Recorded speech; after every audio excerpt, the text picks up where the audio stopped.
Enter. Very good. Very good. Okay. Let's get that set up. Easiest title of my life, dude. I mentioned last time how sometimes I like overthink the title. Also, by the way, middle part jump scare. Haircut jump scare also. For those who didn't catch last stream. Um I was mentioning last stream at the beginning of stream how much I have to think about the titles sometimes, and because I get into my own head about it. This one was easy as fuck. I'm not gonna lie. And it's unfortunate how easy this was because it was heavily influenced by the shit that I saw in the news just leading up to this. So let's get started here. We're gonna do free roam mode. Sure. I will start here, and I'll change character as what is going on? Okay. I don't remember where I was. I think I was like down here somewhere, right? If I check the last stream, here, I'm going to disable desktop audio for just a moment. I'm going to go back to my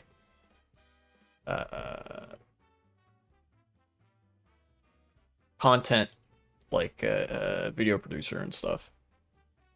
All right, let's see. At the very end here, where am I?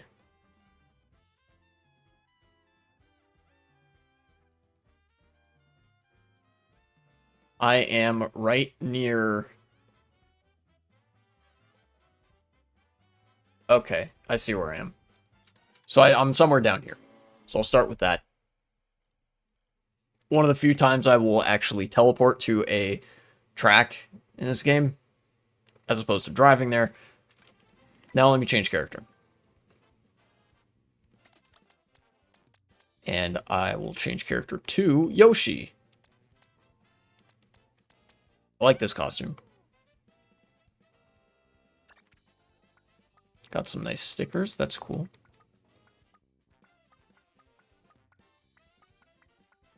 Banana. Fuzzy. Let's rep the fuzzies. And I don't know if I want to do the Bumblebee. Let's just do the standard card, actually. It's been a while since I've done one of these. Now, looking for the remaining 3 costumes for Yoshi. This might be one of them. Nope, it was not. So let's go this way.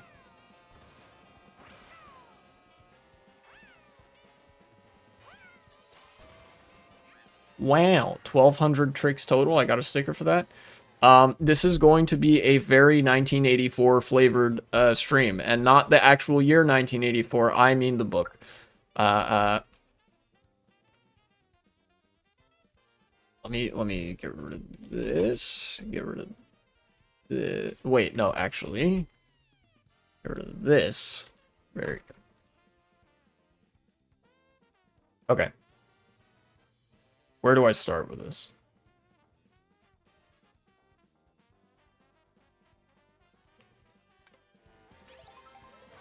Where do I start? I think I'll start by just getting on this here bridge. Grabbing this food. Snorkeling Yoshi, okay.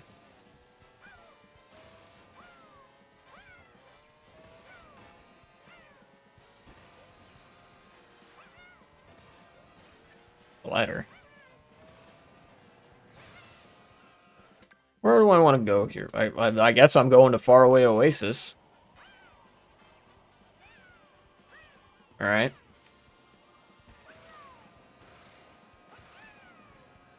Use me. Oh, P mission. What's this?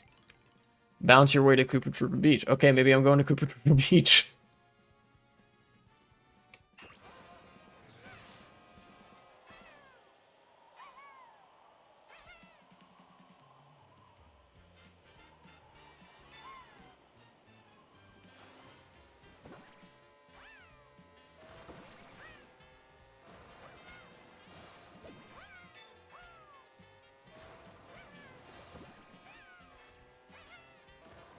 That's a lot of tricks.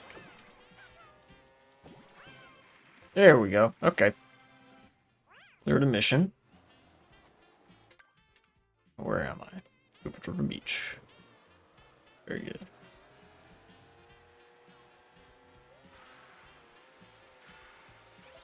There should be a Yoshi fast food place somewhere here, right?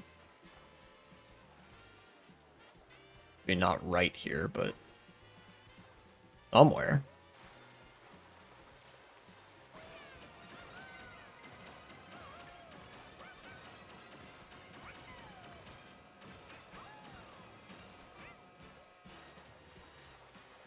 It's right along the outside here, maybe? There's some coins. Okay, yeah, there it is.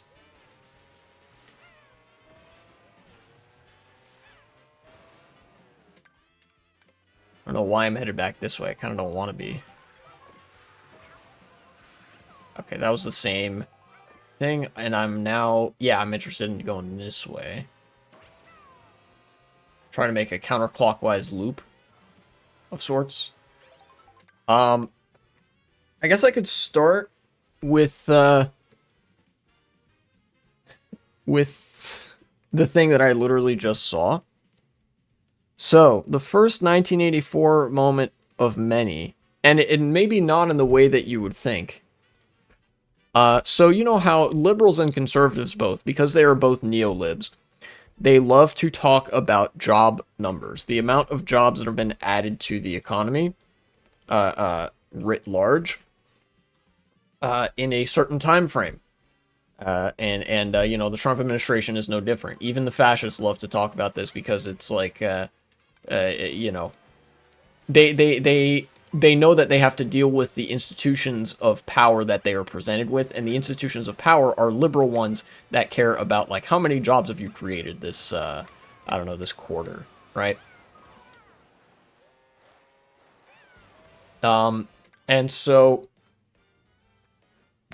initially, the Trump administration, boasted job creation numbers of plus 144,000 in May and 147,000 in June, which were actually kind of confounding. I didn't talk about those because there was like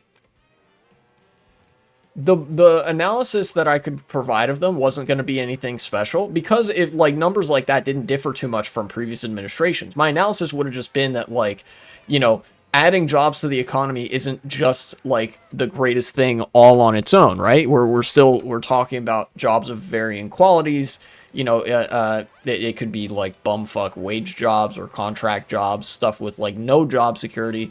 And it's possible that there are certain lagging indicators that have not been met yet, that are not yet visible. That's what I would say, right? Assuming that job numbers like that are credible. Because although we know that the Trump administration lies about everything all the time, it seemed like that wasn't something that they would have that much reason to lie so flagrantly about. Now we discover apparently they were just lying about how many jobs were added to the economy over the course of those 2 months. New job numbers came out for the month of July, and the numbers for this month were only 73,000, only plus 73,000, which itself might be a lie, as I will detail in a moment. But this was far lower than the expectation initially of 110,000 jobs added for the month of July. That was the target. That was what they expected to hit.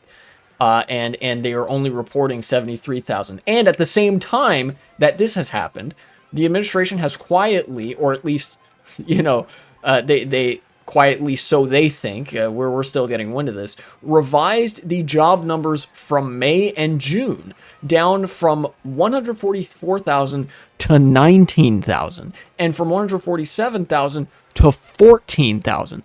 So that's like hundreds of thousands, like over 120,000 jobs per month that they just made up, that don't exist, that were never added to begin with, you know, just to make themselves look good.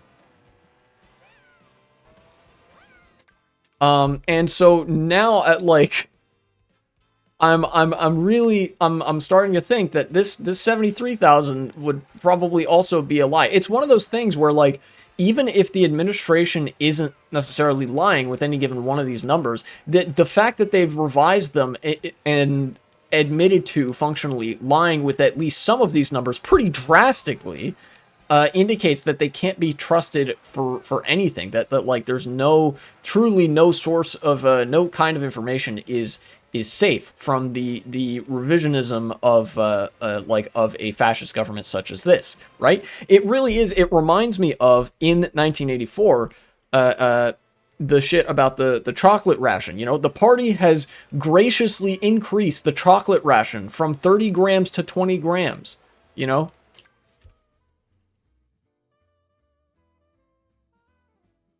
but that's actually not all either. Those are the general like job numbers. But there's another post here that elucidates some more details, if I may take a look. Yeah, check this out. Basically, the only sectors of the US economy that are adding jobs are healthcare and social assistance, which fits with a picture of life rapidly getting worse for everybody, that there's additional strain being put on the sectors that are needed to support the very poorest at the very least a subsistence level. So, you know, personnel is having to be added to those fields, to those sectors to support the poorest because life is getting so much worse, right? So, you know, those places are hiring. They need more nurses, they need more caregivers, they need more like social workers and shit like that, you know? Uh but those are the only sectors that are seeing growth. In July, here we have this highlighted from a job report here. Um, in July, healthcare added 55,000 jobs, above the average monthly gain of 42,000 over the prior 12 months. Over the month, job gains occurred in ambulatory healthcare services, plus 34,000, and hospitals, plus 16,000. Social assistance employment continued to trend up in July, plus 18,000, reflecting continued job growth in individual and family services, plus 21,000, right? Those two sectors saw growth. Outside of those two categories, job growth has been running negative for 3 straight months. Hiring in the healthcare and social assistance sector, the main engine of job growth in the US over the last few years, actually picked up last month. Without healthcare, the last 3 months of payroll gains look like this: negative 53,000 in May, negative 45,000 in June, and negative 300 in July. The US is hemorrhaging jobs right now. I mean, hell, this explains why the fucking job market is so bad right now. For people applying for jobs, nobody's hiring anybody. You know, the US is bleeding jobs to other countries that it can outsource labor to for cheap labor in that instance. But then if it's a white collar job that, you know, somebody can convincingly argue to your boss that, you know, they can use an AI to do and don't need to pay like an actual worker, then people are losing their jobs to AI as well. Like the United States is absolutely going through it right now. And the Trump administration is doing fucking rhetorical backflips and like and shit just to try to like make themselves look good. Like, oh, look how many jobs we added. We have increased the chocolate ration from 30 grams to 20 grams. You know, you should be so grateful for this. You know?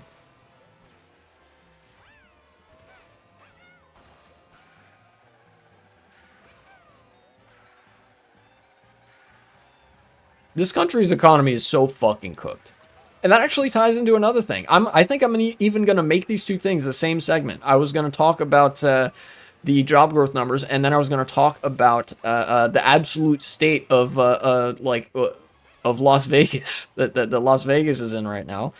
Apparently, this has been getting a lot of play on social media. Las Vegas is a fucking ghost town.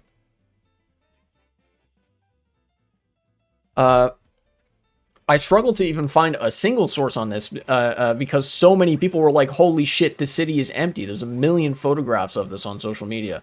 And you know, I think there are a couple of news outlets that are reporting some common themes that like Service workers' wages have cratered because of dropping numbers, dropping tourism numbers, and stuff like that.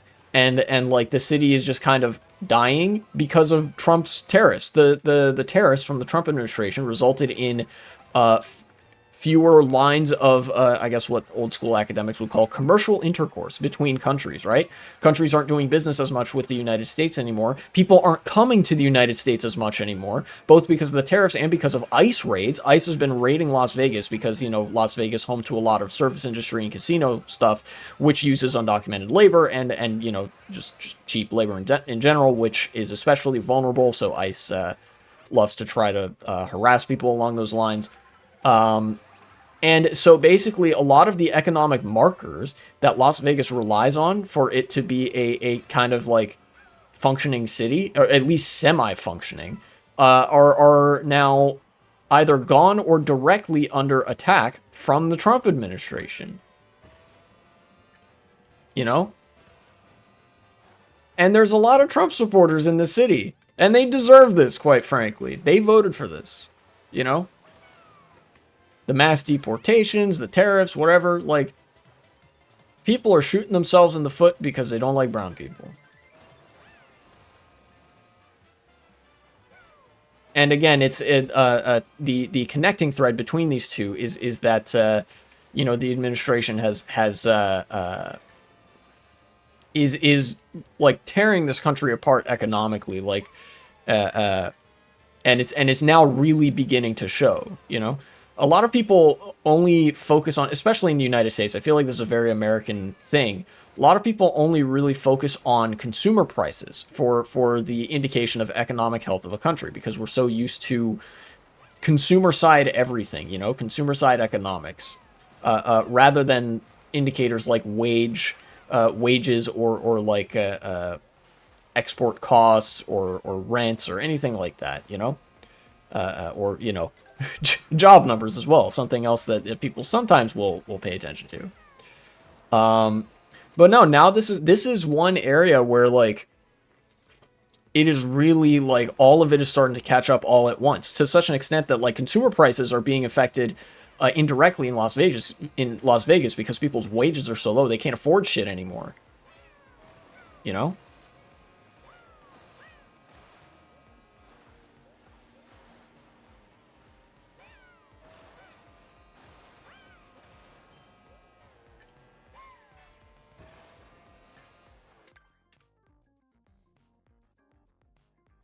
See if there was anything else that I wanted to take a look at. Maybe this article? Let's have a look. Las Vegas Review Journal. Visitation to Southern Nevada falls 11.3% in June.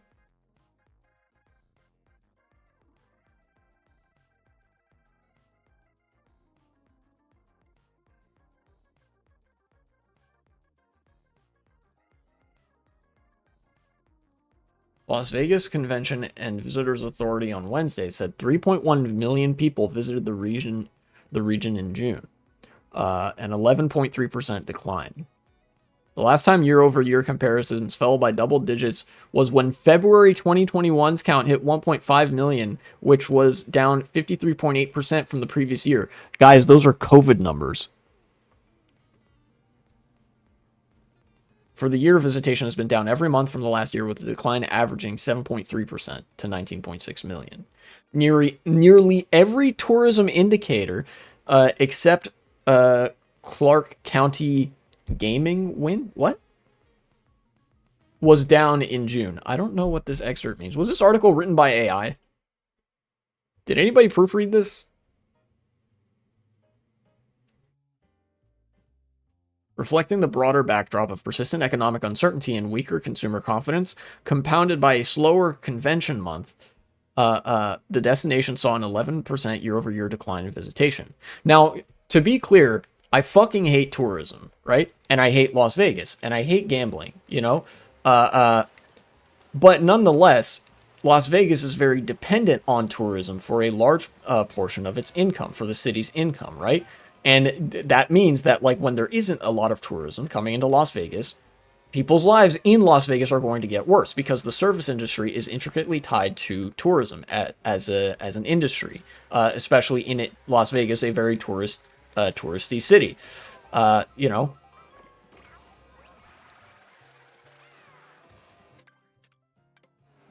it's a costume I already have. So between that and like the job numbers decreasing for 3 straight months, I'm gonna argue for 3 straight months job numbers have been negative. I like straight up don't believe that 73,000 jobs were added in June, right? Like I'll maybe believe the like 10,000 something numbers from the previous 2 months because that's like those like any net job growth comes almost exclusively from healthcare and social services there. You know, which tracks because we're all fucking getting poorer, and that's like all the neolibs' fault, and all the fascists are just worse neolibs.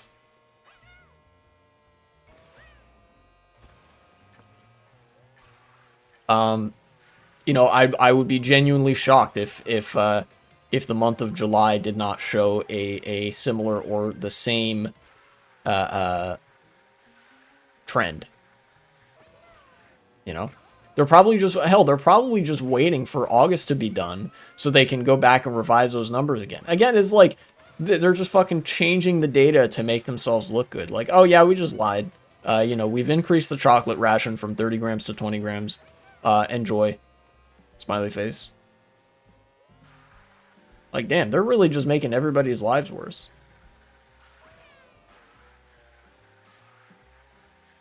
Except all the CEOs who are like, yeah, I want to hire AI exclusively so I can fire all my human employees. Because then, you know, AI doesn't ask for a raise. AI doesn't go on strike. AI doesn't, you know, have rights.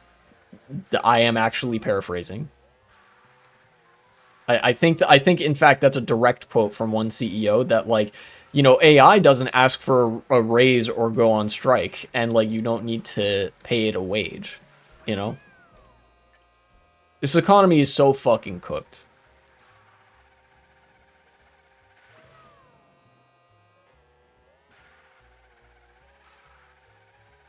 If that's a segment, cut it there. I don't know if I even want to make that a segment though.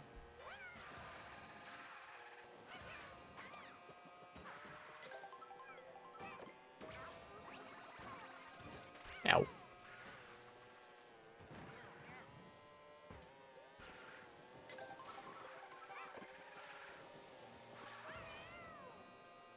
Alright.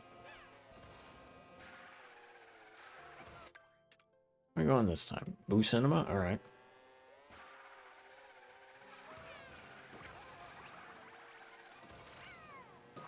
Ow.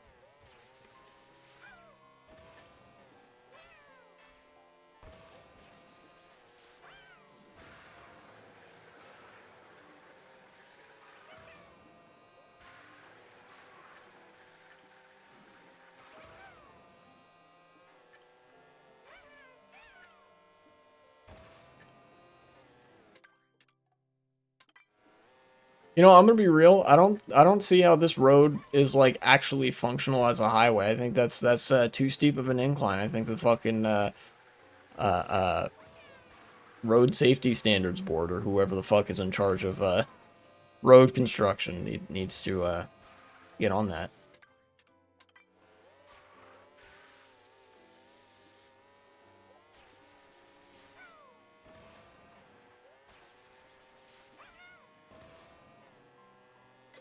Give me this, please. Popcorn. Oh, fun. Aristocrat Yoshi. Okay, so that means I don't need to go up to Boo Cinema, probably.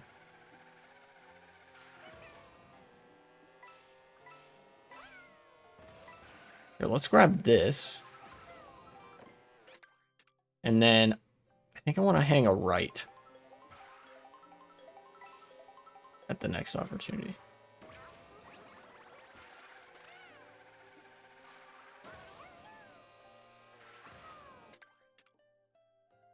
Yeah, I think I want to go to Umu Meadows, probably.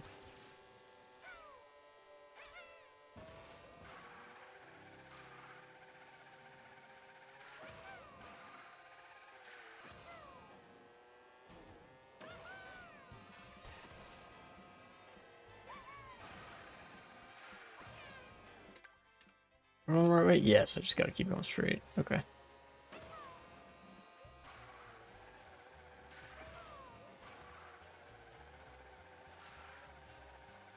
That's it down there, I think.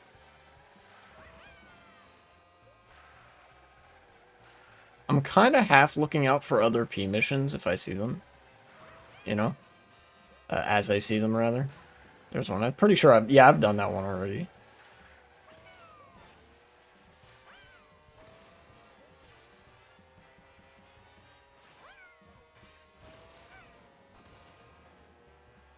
The free roam mode is really growing on me. I must say.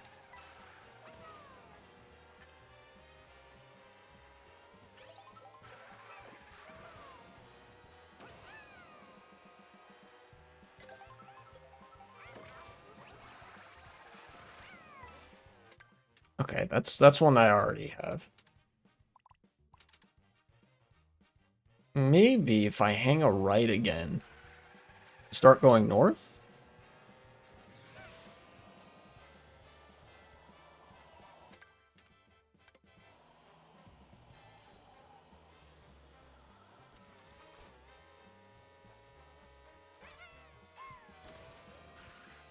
Start going up this way.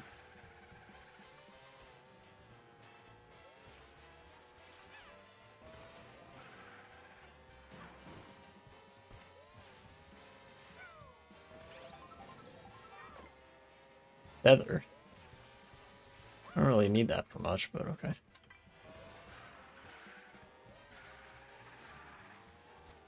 No, that doesn't go north.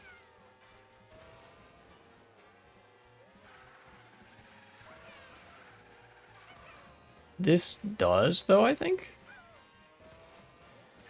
Driven 2,400 kilometers. Cool. Oh, Yoshi's thing. Perfect.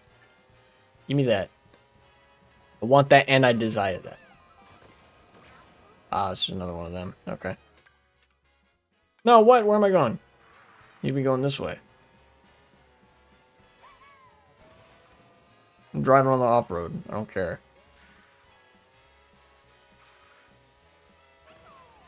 What? A wall? Dang. Fine, I'll use the road.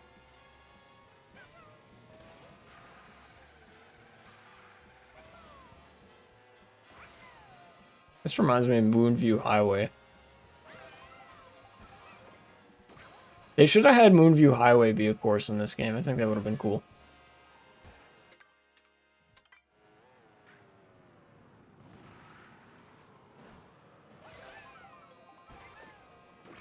Oh, P mission. How about that? Note the timing of your jumps. Okay.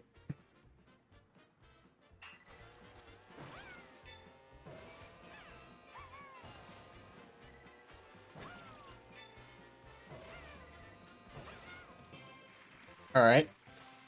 Whoop. Where am I? I'm right next to Toad's factory. Okay. So get me going this way. Ow.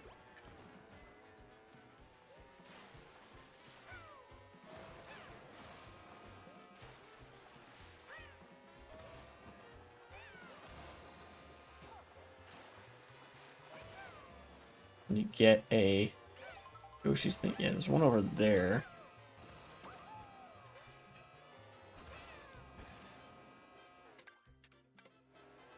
And then I want to go to Bowser's Castle yet, I think. I want to go more this way. Towards Mario Circuit. Like the old school Mario circuits. Right, that's this way, isn't it?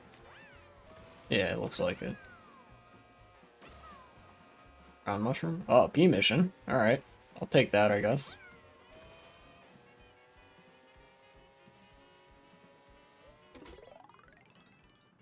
Cut across traffic and get the blue coins. Okay.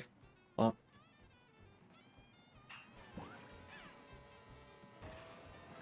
There's one. And I need to retry again. Or already, I should say. I don't know what that's about. Okay.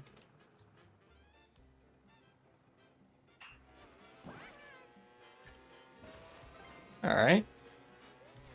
Do something like this.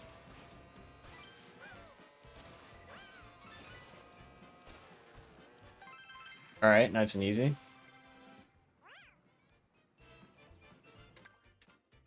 And I am headed the right way, which is good.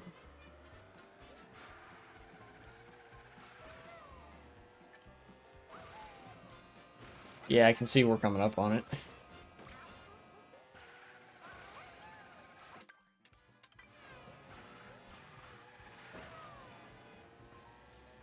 Get me down there. Oh, that's a great spot to hit a glider.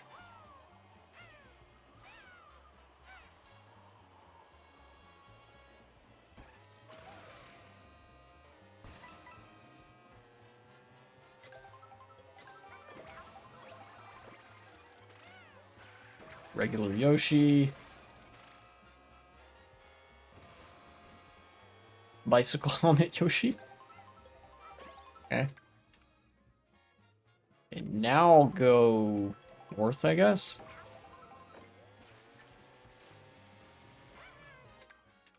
Yeah.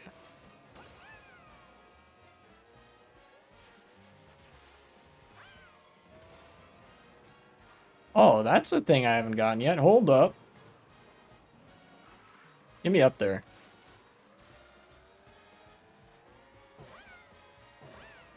No. Dang. Okay. Let's turn around and try that again. I legitimately don't know how you would get that one, though. Short of maybe a feather. Maybe I'll just do that. Oh, okay. That was really janky, but it worked out. So, okay.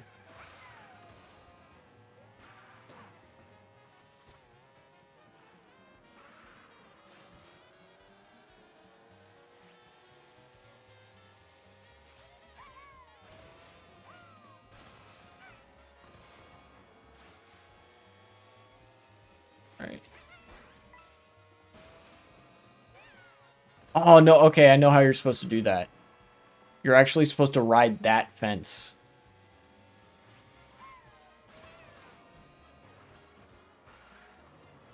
Start going this way, like so. Oh, no! I messed it up again.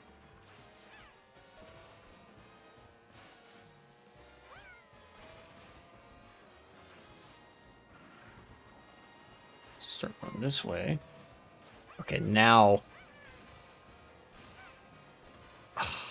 Maybe I have to drive on that for longer.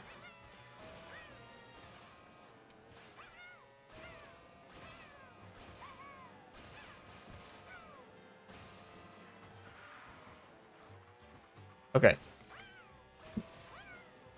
Get some speed. There we go. Okay, okay. That was the one I had a little bit of trouble with on another occasion. Okay, now I would just hang a left at that road there. Like so. And yeah, this river will take me up to the next track that I'm looking for. Basically.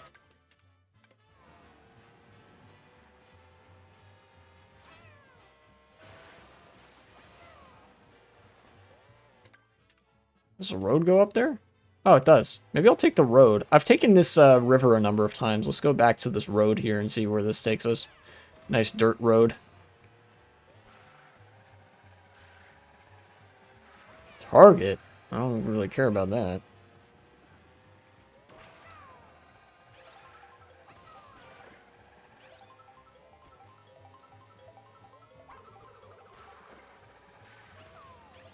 Yeah, why not? Oh, well, I got him. I guess that's it, huh?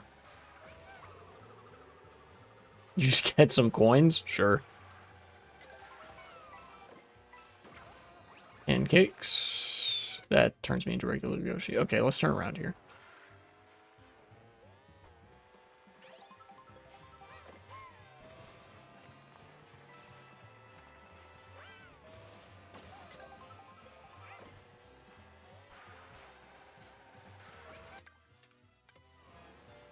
I think this actually takes me directly to Bowser's Castle. I don't know that I've been on this road before either, so it'll be interesting.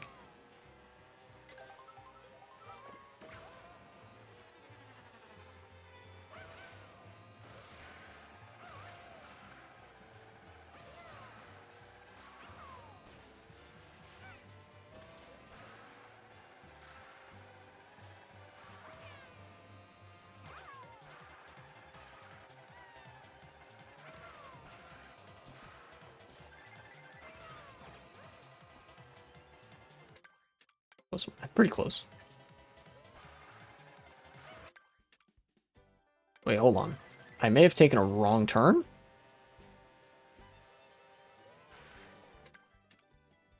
Yeah, wait, I want to go this way. I could, like, I guess I could have gone the other way, but this is a little bit faster. No, you know what? Let me explore the other way. Because I think just over that hill is the track. Maybe I'll try to take the scenic route a little bit. That might be fun. Oh, what's up there? Oh, I remember. I think there was a P mission somewhere around here that I did that, like, had you driving all up on those, heights there.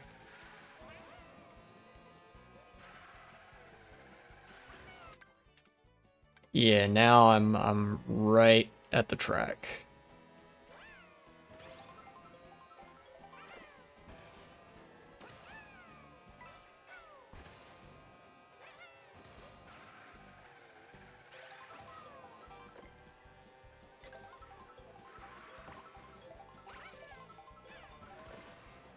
Chocolate bar.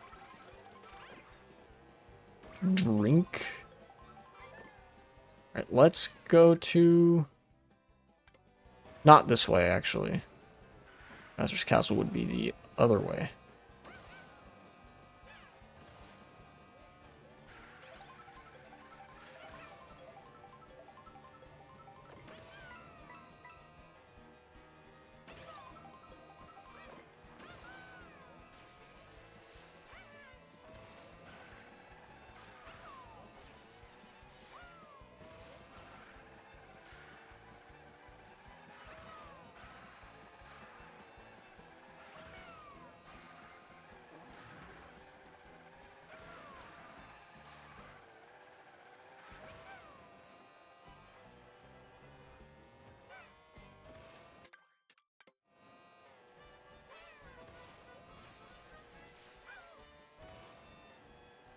Sorry, I'm very focused. I'm very focused right now on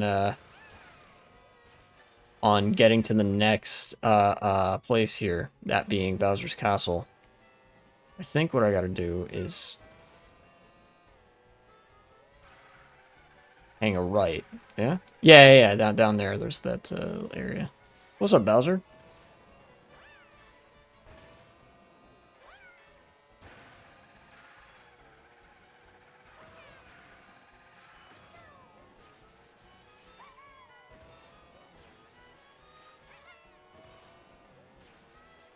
Did these P missions. That's good, I think. Let's go find the Yoshi places, the Yoshi fast food places up at Bowser's Castle. This is a very cool Bowser's Castle. Even though it's like one of the shorter ones, I think.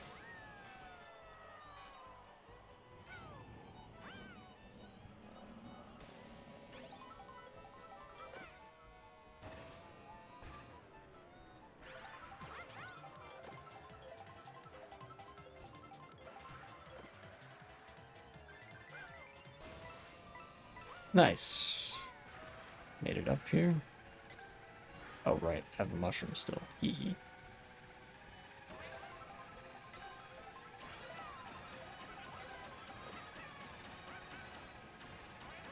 Just drift around here. Get this golden mushroom. Yeah. That's just a regular old thing.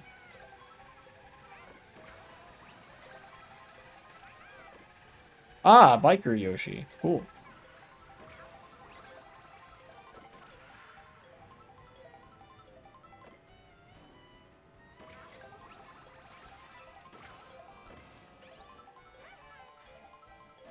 Ow. How did I not die? That's crazy. Where do I want to go now? Probably not Airship Fortress, but south of that.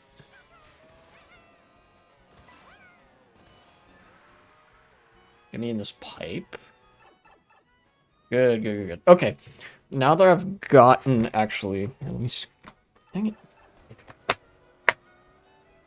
Soft carpet with a plastic mat on top of it leads to the chair making an imprint very easily, so it's hard for me to scoot up and adjust my position.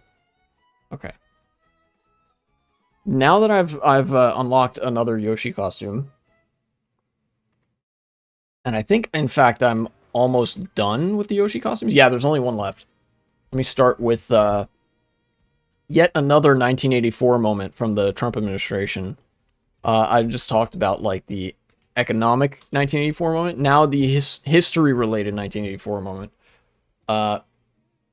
Under pressure from the White House, the Smithsonian, which is, you know, the Museum Institute, Smithsonian Institute of, of museums and of history and such, has removed President Trump from the impeachment exhibit at the American History Museum. The exhibit now says that only 3 presidents have seriously faced removal, referring to Johnson, Nixon, and Clinton. The exhibit now looks the way it did in 2008.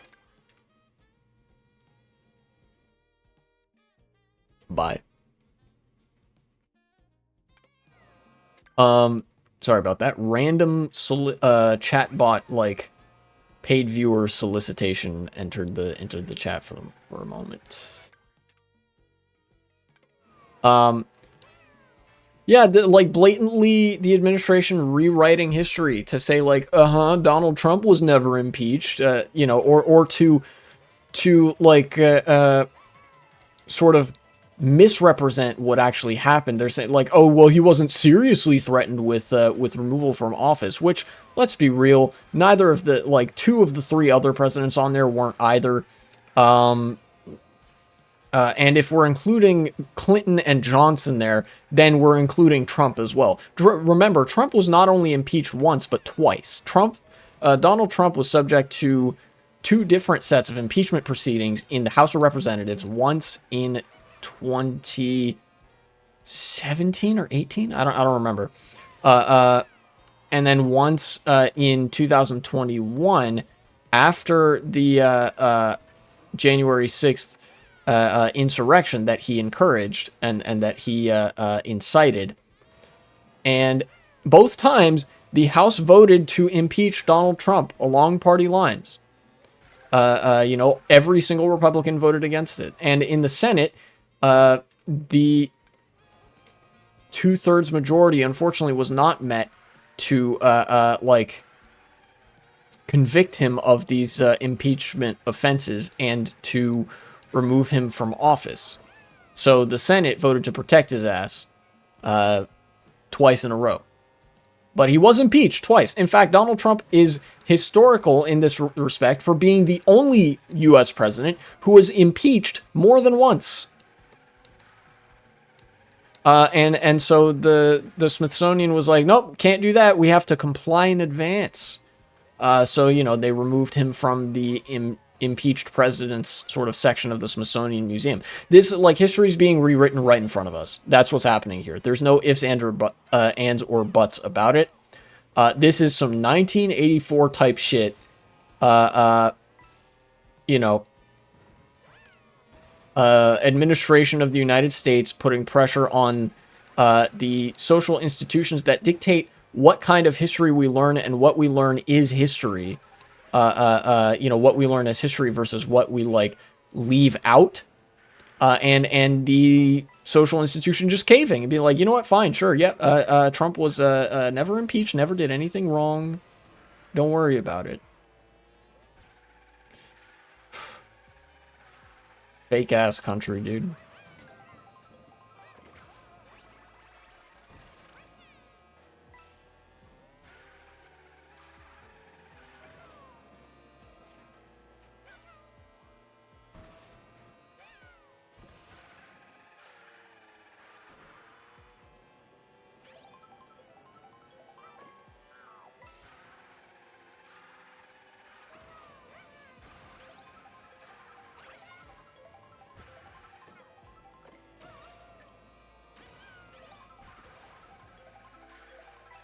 Go around here, see if I can't find... This is one of those things, this is one of those times with stuff like this, like,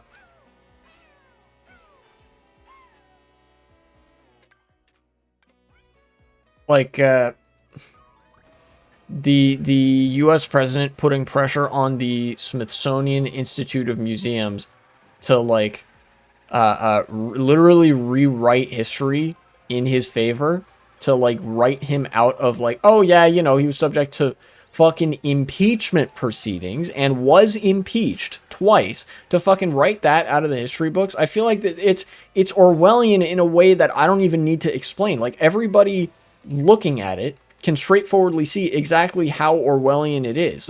Like, you know, there's nothing even to say. It is exactly the kind of, like, anti-truth, like, reality revisionism that a actual, like, fantastical despotic party engaged in a fictional novel where the author's main concern was, how do I make these guys look as unambiguously evil as possible? I know, I will have them literally rewrite history to center themselves and make themselves look better than everybody else around them, to sort of deify themselves. By, like, editing the social repertoire of knowledge to keep people stupid and subservient. You know? Certainly this isn't the biggest, like, bedrock. This isn't the biggest brick in the wall. But it is nonetheless a very, very attention-grabbing brick out of this whole ordeal. You know?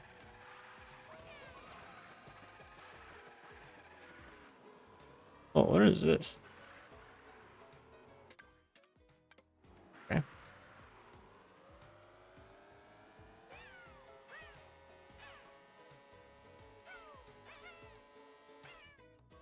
Nothing.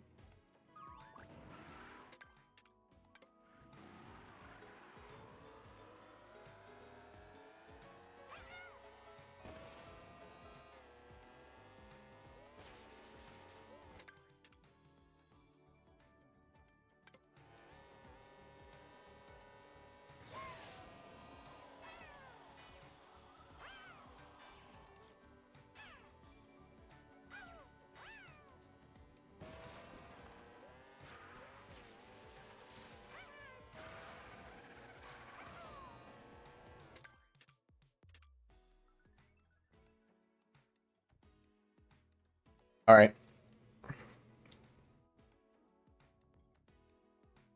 That's all the energy I got in me to talk about that particular instance. It, like, this has got to be the only, this is the only, like, administration that actually revels in how evil they are, man. Like, I've a lot of, you know,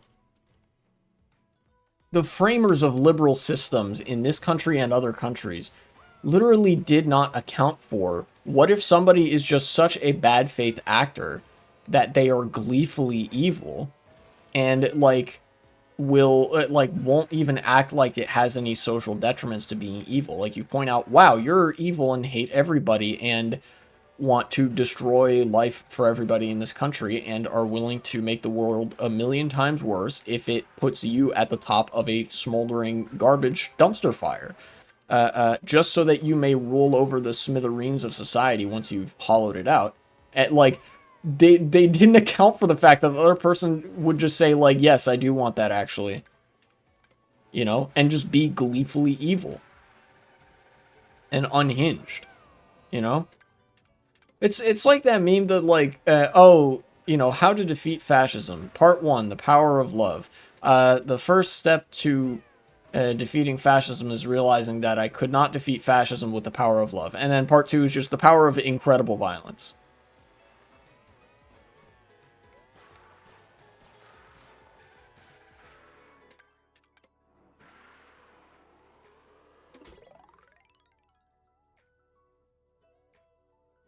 You know, again, like I said, certainly this doesn't necessarily have as immediate and broad ranging, like, this isn't as, like,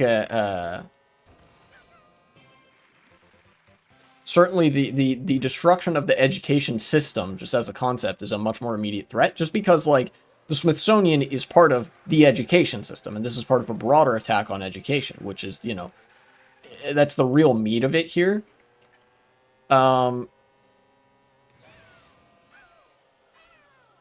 But like I feel like this is so much more blatant. Like when the Trump administration is dealing in terms of the education systems, they gotta try to make it seem nice and flowery. They gotta say like, oh well, we're giving it back to the states. You know, no more big government being involved in education, by which we mean like funding education. You know, but no, this one's just straight up like we don't want you to make President Trump look bad. Sad face. And again, I don't even know if it was the administration that directly, like, did this or whether the Smithsonian was just complying in advance here. Either way, like, massively cucked on all accounts.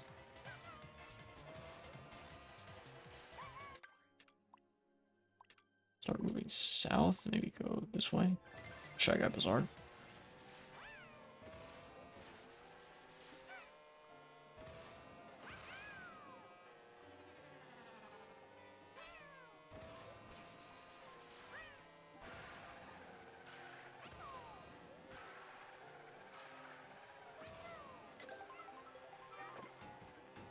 Same thing again? Dang.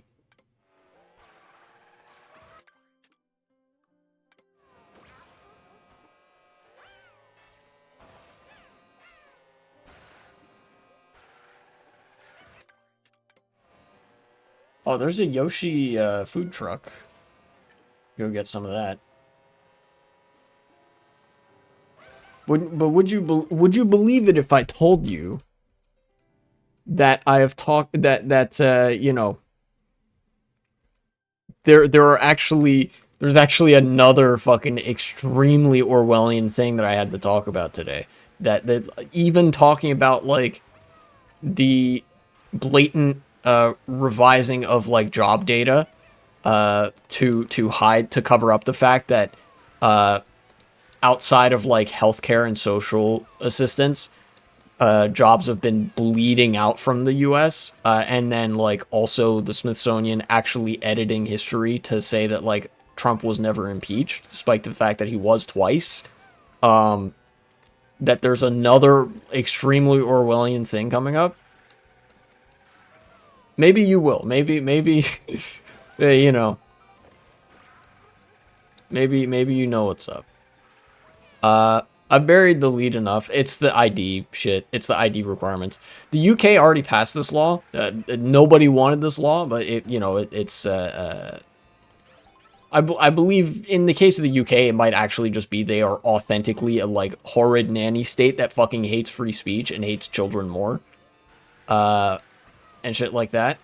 The law in the UK requires you to submit a form of government ID if you are accessing any website that contains any content that is not necessarily suitable for audiences under the age of 18. And by quote, not necessarily suitable for audiences under the age of 18, what I mean is like any kind of mature content, right? In terms of sexual themes, undertones, discussions of sexuality, discussions of abuse, mentions of abuse, mentions of drugs or alcohol or like any violence or something like that. Which is basically most websites. I don't know if people know this, but those things are parts of life that people not only are exposed to, but, talk about. The mention of a thing is not condoning a thing, such as the case with, like, abuse and whatnot. In fact, there are a lot of really cool games, books, movies, and other forms of media that incorporate themes of abuse and discussions of that, discussions of sexuality, discussions of other things. But the UK government has decided, no, we are thinking of the children. So we're actually going to fucking force you to submit your ID if you want to see anything online that involves that. That isn't some like YouTube Kids shit. And speaking of YouTube, YouTube is going to do the same thing. for its like content. I might like legitimately be forced to like submit some kind of ID or something because YouTube is rolling out some dumbass AI shit to basically say like, yeah, we, despite the fact that we already have your account's age and like information on our platform, we don't believe that you are the age that is in your profile because our fucking AI Oracle told us so. So now we're gonna have to like, fork over your credit card info, please. Like, fucking, excuse me? Great. I love when I'm subjected to a incredibly censorious nanny state that polices any and all information that I'm allowed to see on the internet and will track my every move. Yeah, that's another thing, by the way, because of the way that like digital markets and digital, I mean, I hesitate to even, well, I don't know why I hesitate to say digital capitalism. I guess capitalism just sounds a little cliche, but like the way that capitalism works in the digital age, people buy and sell profiles of information. You know, your data is a very valuable asset that companies will purchase and sell online for the benefit of potentially serving you advertisements to get you to buy things. But advertisements don't work the way they used to. So effectively, there's going to be like more and more crackdowns on the free flow of information just so companies can serve you ads more. And so like, because people are kind of rejecting the concept of like having to give up your data for every fucking thing, that, people have grown wise in a sense to like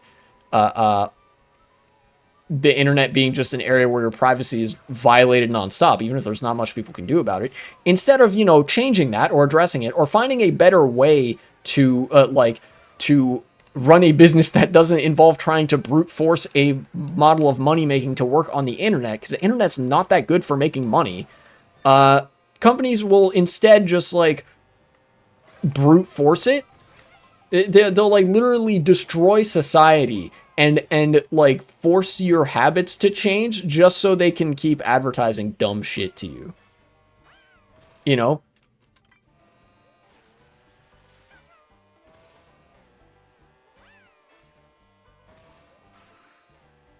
I fucking hate the 21st century.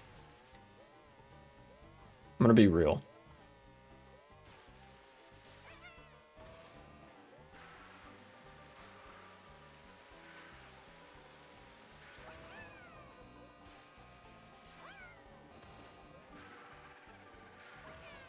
Also, 0% chance that this results in kids actually being safer online, as the UK or American governments say.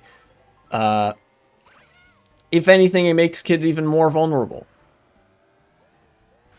Because their information's being harvested. I don't give two shits what YouTube's AI says about, like, yeah, we're not going to do targeted advertising to kids. Motherfucker, that is the literal, like, easiest demographic to do targeted ads for. There's, like, no reason for them not to. I don't believe them. you know?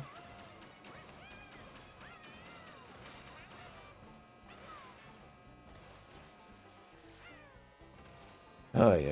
It truly, it's like the worst possible fusion of a Huxleyan and Orwellian model of dystopia, where like the power of infinite distraction, a la internet, is harnessed in such a way to control the flow of information, to like basically pacify people, such that when the time comes that you want to completely restrict and control the flow of information, nobody will be able to stop you because of how much like digital noise there is. And then you just get to do whatever the fuck you want. You get to like try to brute force the population into submission. And of course, this isn't sustainable, right? Like the amount of power that states are trying to seek here, it's impossible.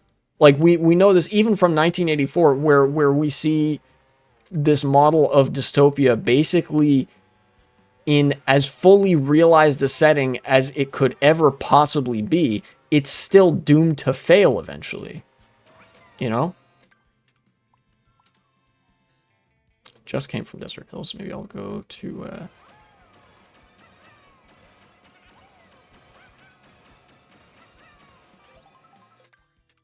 to what was it?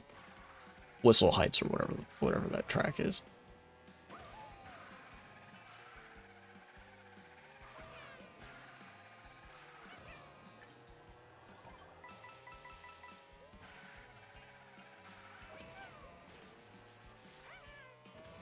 I don't know, man. It's just the curse of being interested in politics is there's never like there's almost never good shit to talk about, you know?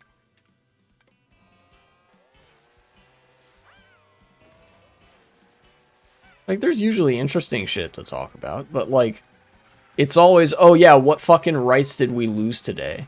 You know?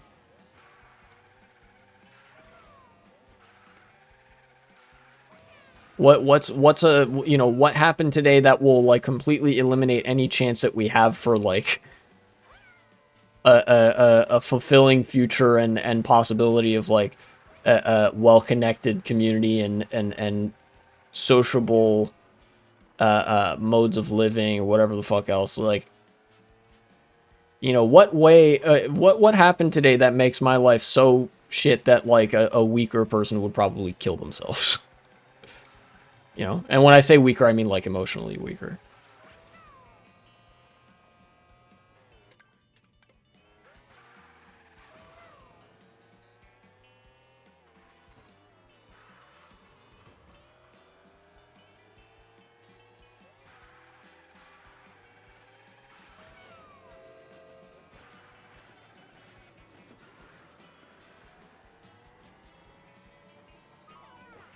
Ow.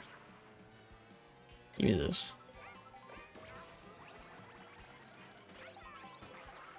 Aristocrat Yoshi. Still that one last costume. It might be here or it might be here. Cheap Cheap Falls. I'm gonna start going that way. I'll start out at DK Spaceport. I'll start going in the direction of DK Spaceport, right? Not that way. It would be so somewhere this way.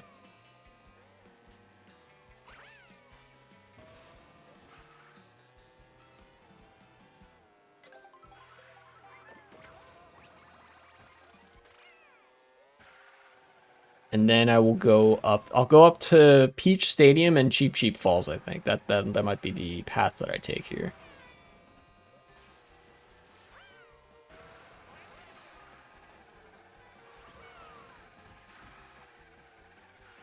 Oh, P mission. Turn around here.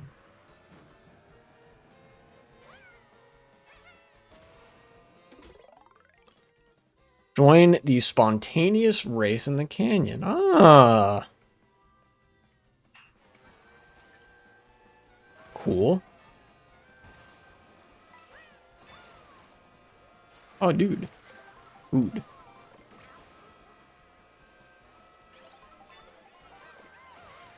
Wee. Ow.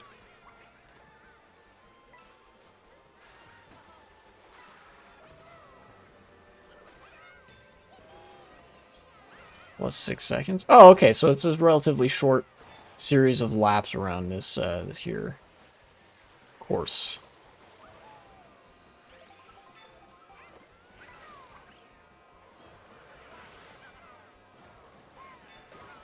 Ow. Why you gotta do that to me?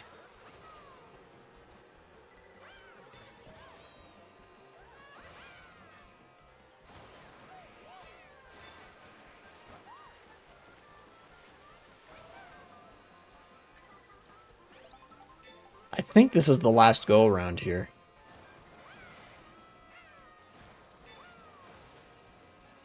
Yeah.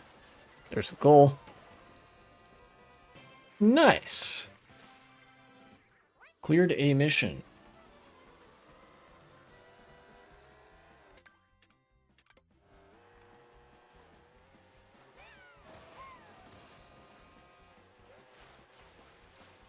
I guess this leads to the ocean, right? So I can just follow this? Yeah, it seems so.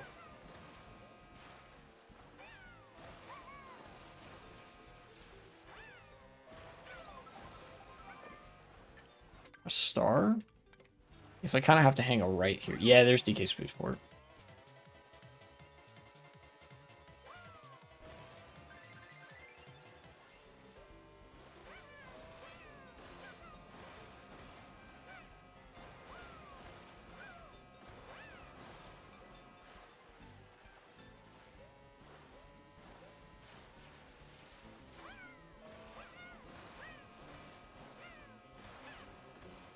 Alright, DK Spaceport. Let's go find the Yoshi's place.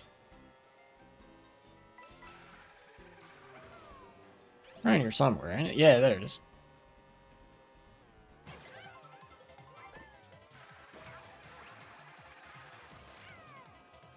Snorkel Yoshi. That's something I already have.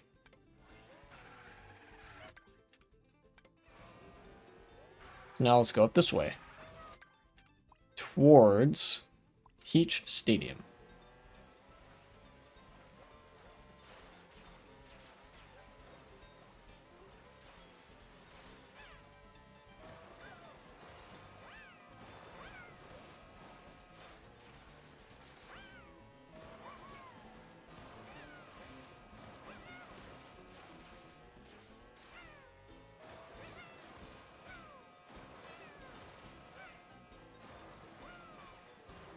Is that a Yoshi's thing?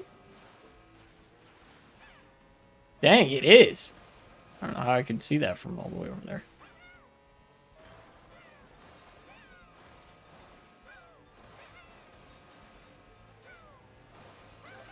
Whee! Give me that pizza. Yummy. Okay, there's Peach Stadium. I see it in the distance there.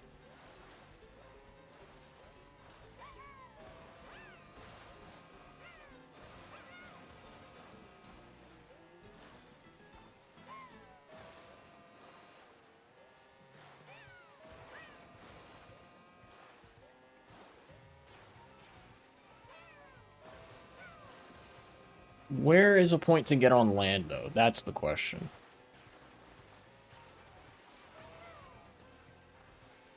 There's a P mission. I don't know how I'm meant to get to that, but okay.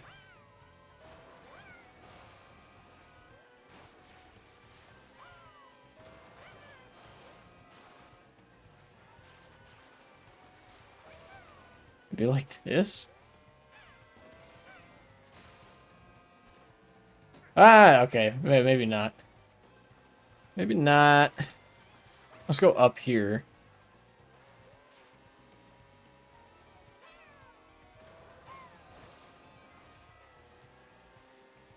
Then that puts me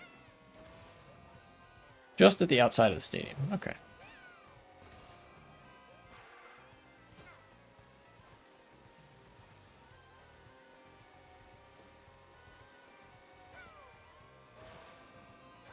Okay, cool.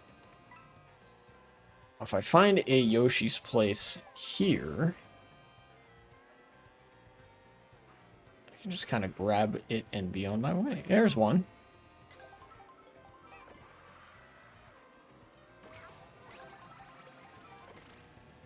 And I've had this one before.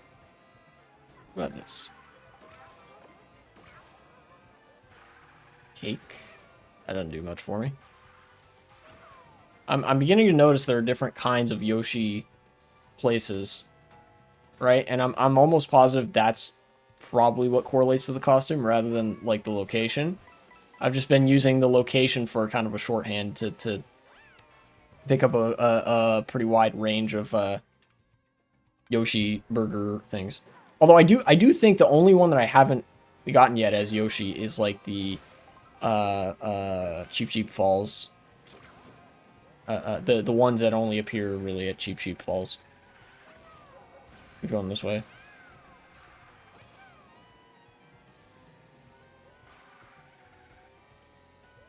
Give me this. Thank you. My head? Yeah, just head straight here for Cheep Cheep Falls. Yeah. There a Yoshi's place? There is.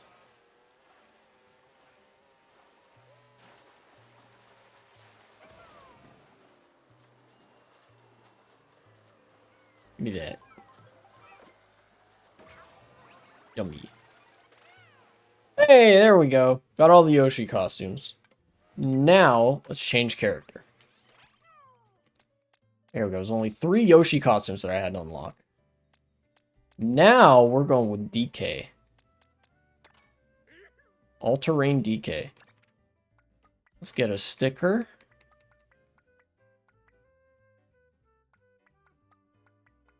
Warning.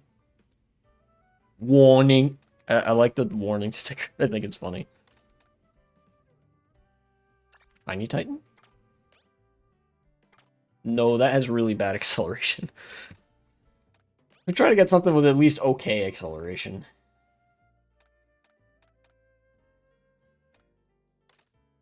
Eh.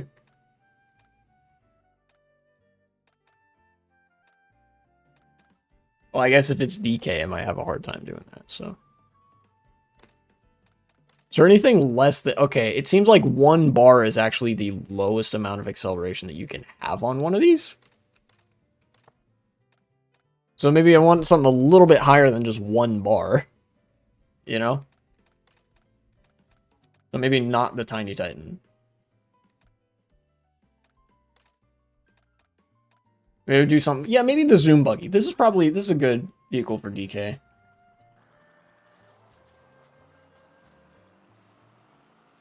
And the only reason I worry about the stats at all, really, is... here, I think I'm gonna start... I'm gonna do the loop the other way around. I'm start with Cheep Cheep Falls. I'm gonna go to Faraway Oasis. Oh, that just turned me into regular DK? Dang. No, hang a left.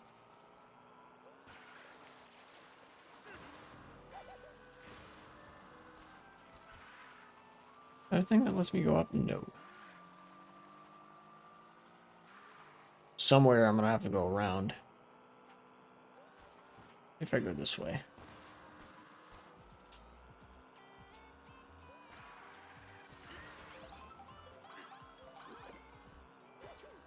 Okay.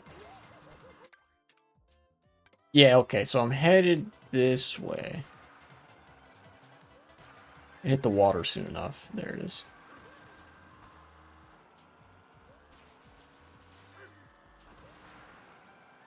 Turn here. And just follow this, I think. The Salty Speedway. Probably. Yeah, okay, that food doesn't turn me into anything, so.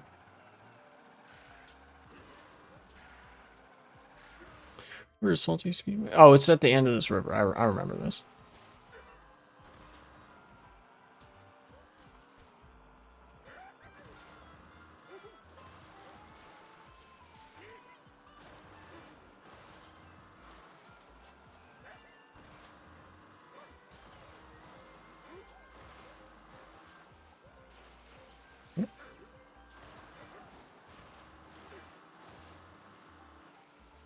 Alright, now that I'm here, let's have a look.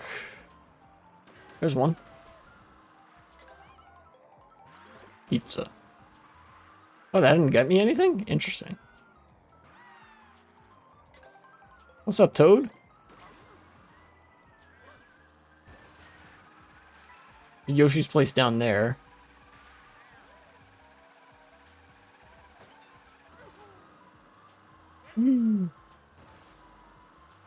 That's pizza again.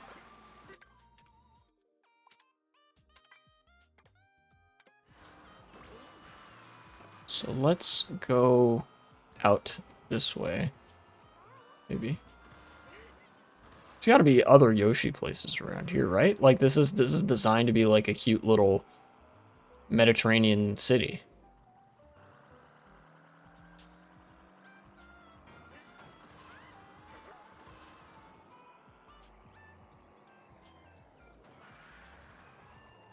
Yeah, that's one over there. Okay.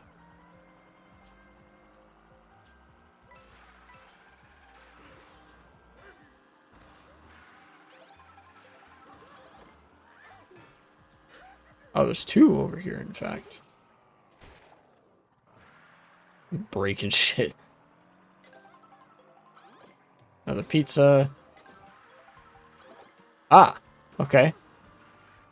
That's something. Wait, none of those did that? Oh, there's only 2 DK costumes? Dang. Okay, I'm silly. What about Bowser? Let's have a look at Bowser.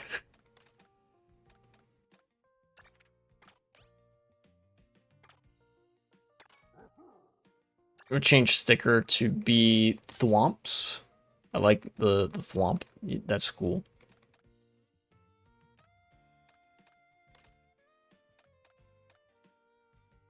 Yeah, let's put you in the Bullet Bill. Well, maybe not the Bullet Bill. This one has even less acceleration. It's crazy. Oh, Bowser has less acceleration than DK. Interesting. Okay.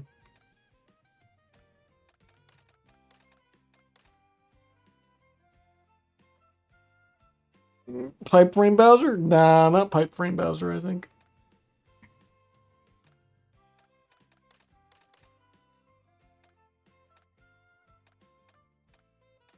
Fuck it, Tiny Titan Bowser. I know I said the acceleration made it feel like not great. Yeah, okay, okay. Let's grab some of these. Yummy. Biker, okay, cool. What about this? Regular Bowser.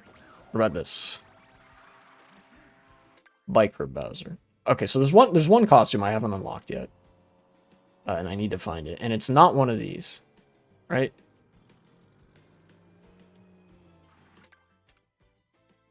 So why don't I start by maybe...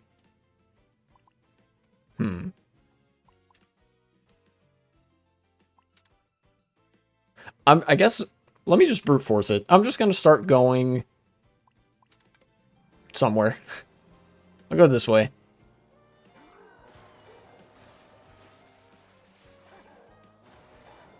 Given that I'm now in the characters that don't have as many costumes, I may be able to get more characters finished per stream, which would be nice. I think that's Peach Beach over there. Yeah.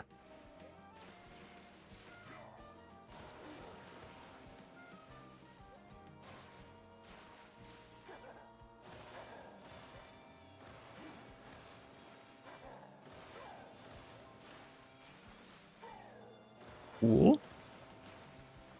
Peach Resort. Oh, okay. No, it is Peach Beach. Those banners just say Peach Resort.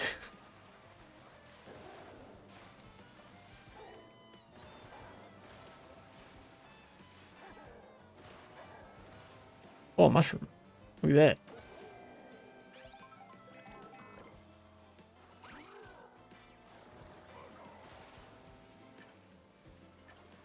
Oh, there's a Yoshi's place there? Huh. Kebab. Okay, no, that didn't do anything.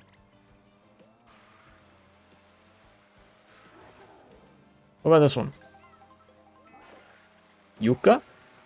No.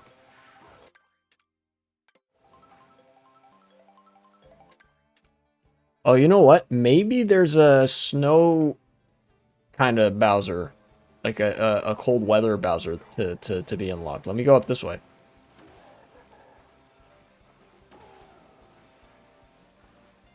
We're going towards Wario Shipyard.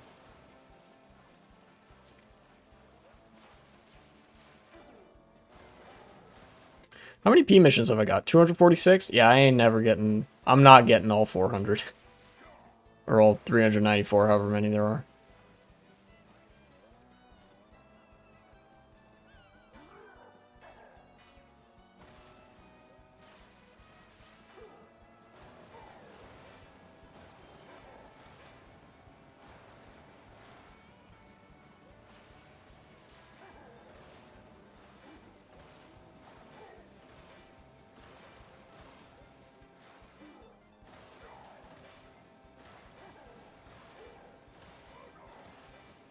Alright, there's the Yoshi's place. More kebab. No kebab Bowser, unfortunately.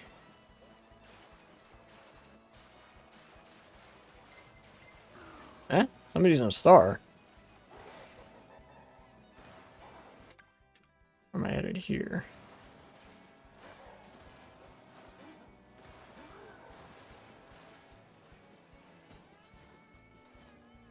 Let's go out this way, I guess. Start going around here.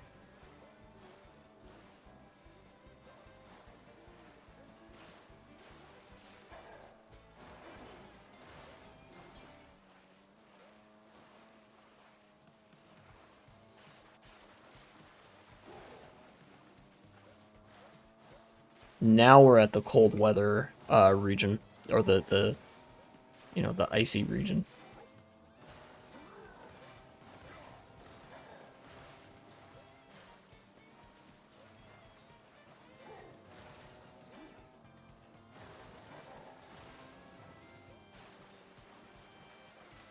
Around this corner. If not here, then maybe the last Bowser skin would be Boo Cinema? I actually don't know. I don't know where the last one would be. I'm just kind of to go all over the place. I'll start with this. Give me that. It's kebab again. And there is no kebab Bowser, just like there is no Warren Ba Sing Se, and there is no record of Trump being impeached twice, despite the fact that you know, there's fucking video of it from C-SPAN back in the day. I actually kind of can't believe that the Smithsonian did that. You know? Like, that has to be some complying in advance shit.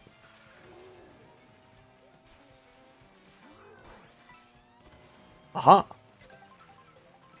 Give me that. Ice cream. No, that was one I already had. Okay.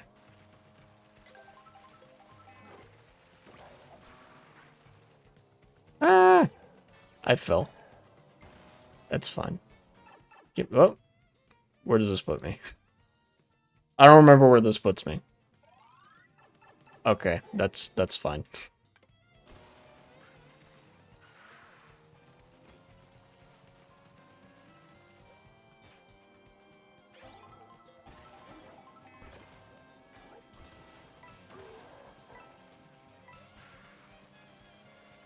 Yoshi, please give me something good.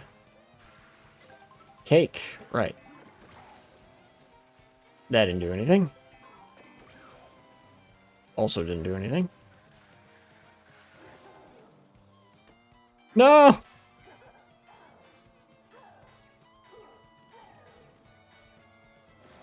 Rip. I messed up. Flew too close to the sun, by which I mean drove too close to the side, and then fell.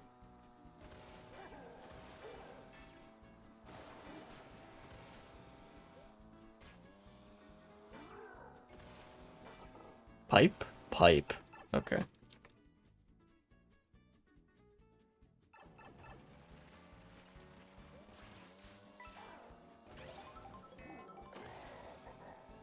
Good. Okay.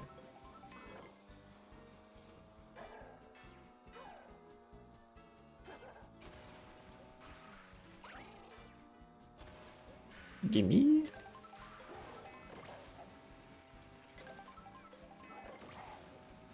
Big ice cream gives me more boost than little ice cream. Let this be a lesson. Maybe.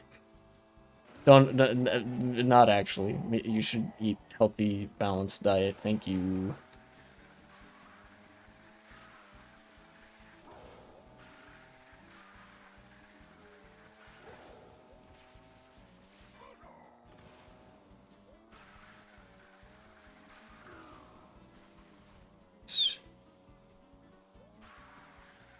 Really starting to feel the acceleration in those kind of moments. Like how bad the acceleration is. As long as I'm just driving on the road, I should be fine. I thought that Bowser was supposed to have like an okay offered stat too. Maybe I'm wrong about that, but I don't know. It feels like his top speed, despite the fact that it's like you just have slow acceleration, it feels like his top speed isn't that high either.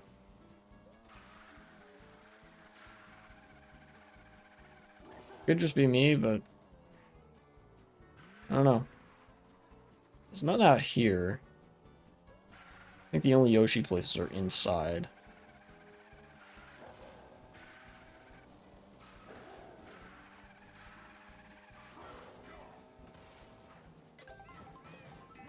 It's more ice cream. Goomba cookies. Oh! Okay, that just turned me back into default Bowser.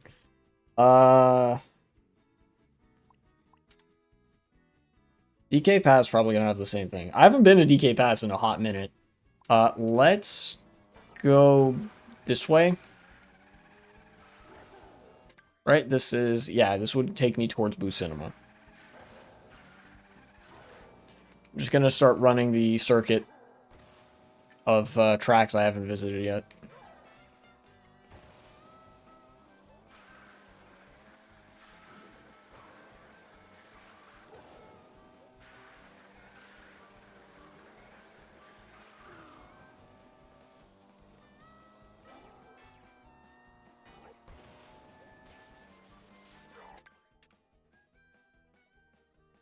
Yeah, I would want to hang a right if I'm going to Boo Cinema. But you know what I could do is I could kind of go like this. Yeah. So I'll go down to the Mario Circuit first, or not Mario Circuit, like Dandelion Depths, then Moo Moo Meadows, then Mario Circuit, then back up to Boo Cinema, then over past like the forest area, then to like Dry Bones Burnout and Bowser's Castle, probably. I might even want to chase this truck for a little while.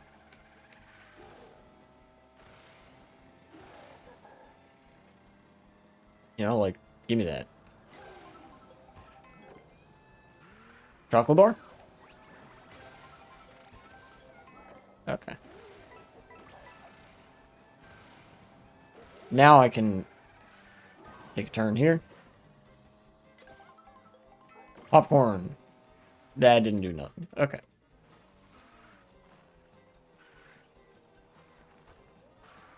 Let's see if there's another Yoshi place in Dandelion Depth somewhere.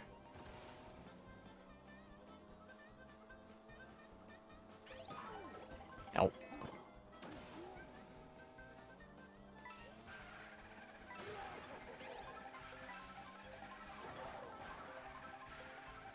Anything?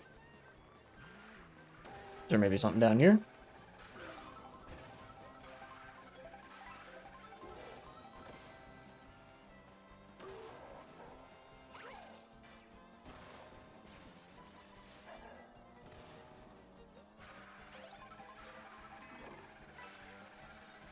No. This environment is cool looking. Probably nothing down here, but I don't 100% remember, so I'm checking just because. Yeah, okay.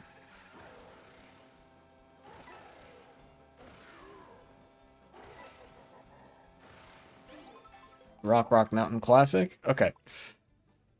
So I basically need to be going the opposite direction if I'm going to Mario Circuit. That'd be not this way, it'd be slightly to the right. Like so. Yeah.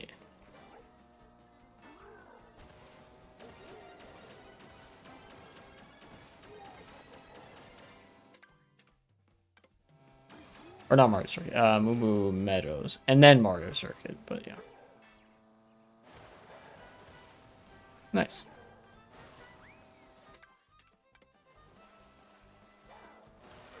Game knows where I'm going. It's playing the Moo Moo Meadows music.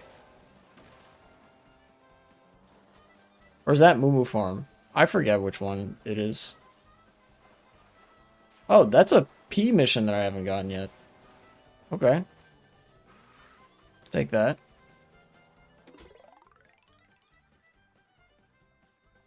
That's Moomoo Farm. / Yoshi Valley.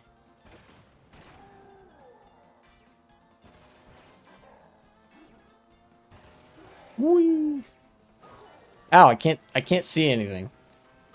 Bowser's too big. You're too fat, Bowser. I'm sorry. I'm sorry. That was mean. I didn't mean it.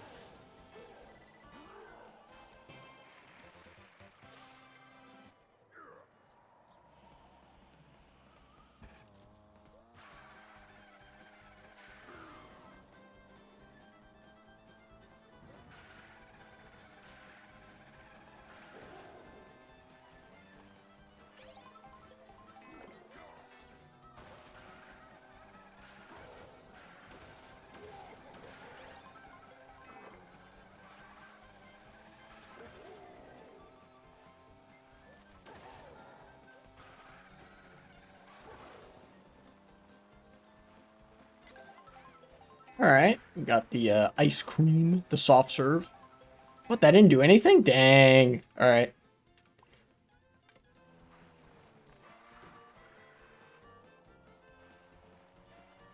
There's a blue pea mission up there. Maybe I could try to get that.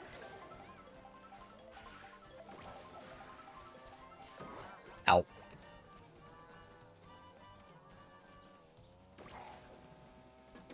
Okay, what's this? Hop over the meadows and launch to the goal. Okay, I can do that.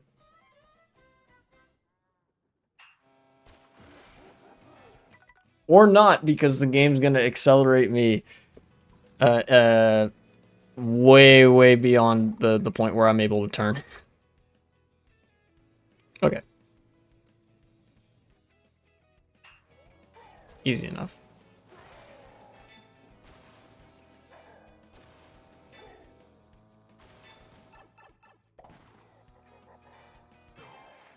Okay. Nice.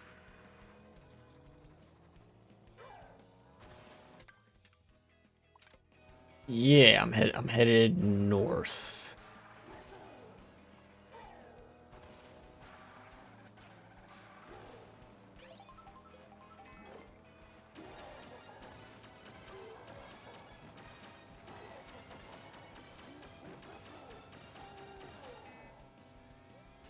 I always end up going through this field in particular.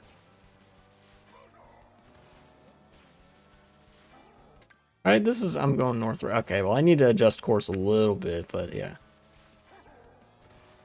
Generally headed the right way.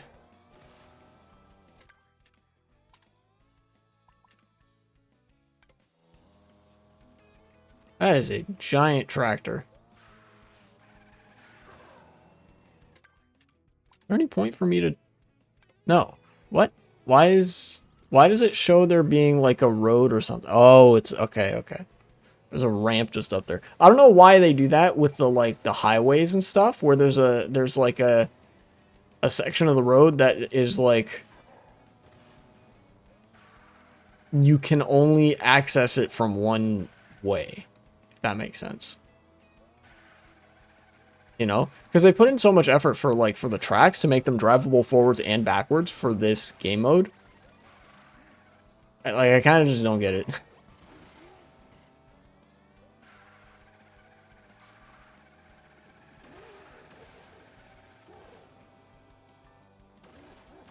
Maybe they just felt like it Lamau.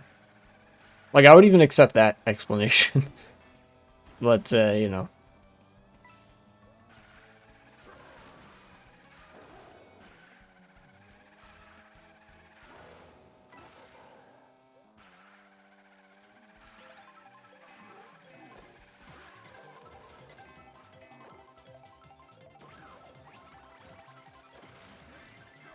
Ah.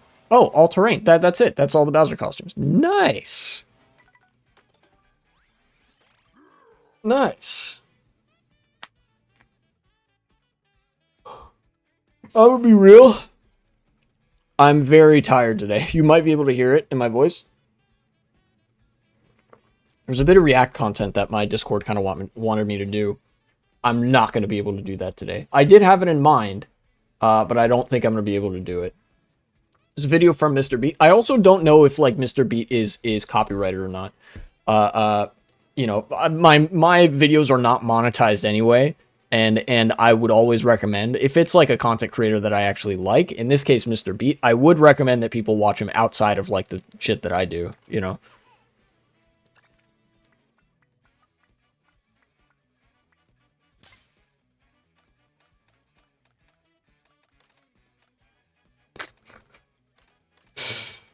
Do I have him driving the fuck it? Drive a little dumpy. That's the funny vehicle. Okay. So there are 2 costumes for Bowser Jr. that I would need to unlock. Okay, and there's one of them. Pro Racer. Alright, alright. Let's just stop by over here. I think this is the one that gave me the chips. No, that gave me Lunchbox. Which is just default. This is Pro Racer. And then this is still Pro Racer, or otherwise nothing. Okay, let's hang a right at the next available opportunity. And go north. Right, we're gonna go north towards Acorn Heights. Then we're gonna... I think I actually want to do the thing where I come back down to Toad's Factory instead of just going straight to Dry Bones Burnout and Bowser's Castle. I don't know. I kind of like switching up the route that I take. At least a little bit.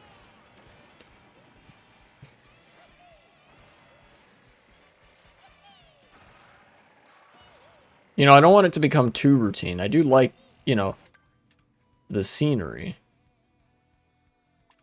Oh, you know what? Here's an idea. What if I drove over to Boo Cinema? Because I know that has, like, the popcorn thing. I could get that. And, wow, look at this. That's cool. Big fan of this. You know, drive over here, grab the popcorn, come back to... What is it? Acorn Heights. Yeah. Oh, there's a blue pea mission over here. I didn't know I hadn't got that yet. And a medallion? Hold up. I'm gonna grab this. No! Oh, for shit's sake. Hopefully I can get back up there.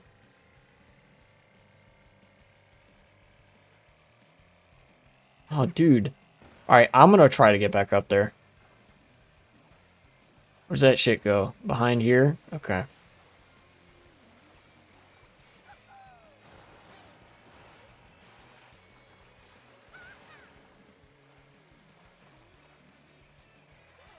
Alright, first things first, P mission. Then I can hit retry. Then I'll get the Peach medallion. Let's do that. Go this way this time. Oh, there's a blue P mission down there as well? That's crazy. Might hit that one up too.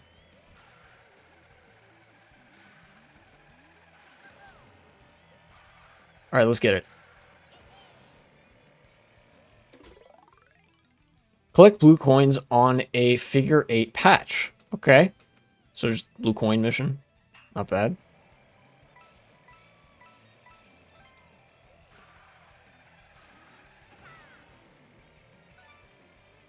Okay, 2,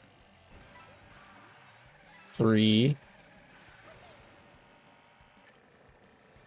I don't know how my controller did what it did there. Let's try going the other way this time. Start with the low route, then come back up with the high route.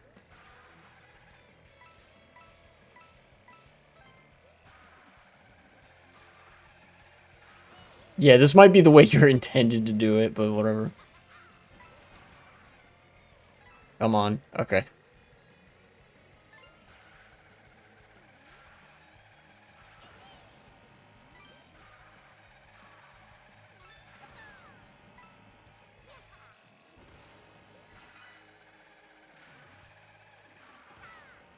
Okay. Kind of drove like shit in the middle section, but whatever, it's fine. So, now that I've done that, I can kind of creep along. What?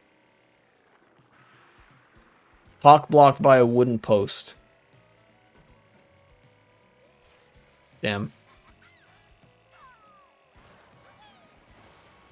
Get me back over there, dude.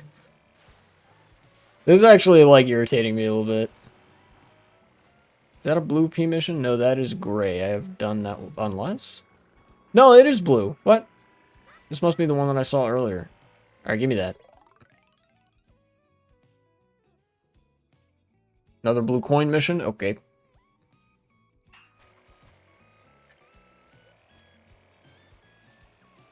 Okay.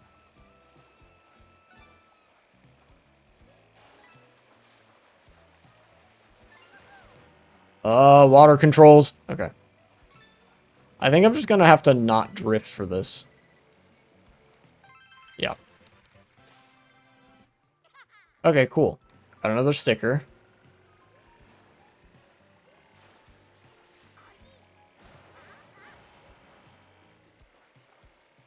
Go back up here. Perform 13,000 tricks in total. How many stickers are there for tricks performed? That's crazy. Target? No, I'm not going over there. Fuck that.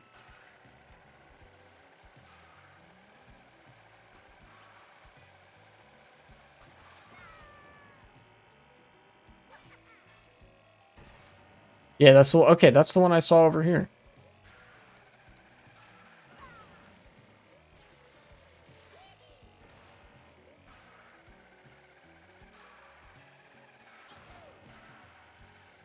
All right, come on, come on, come on, come on, come on, come on. You are kidding. What? Hi, beach medallion.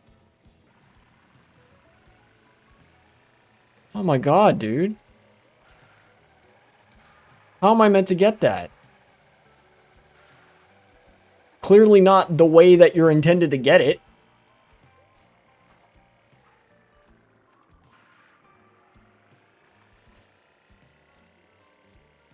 Brother.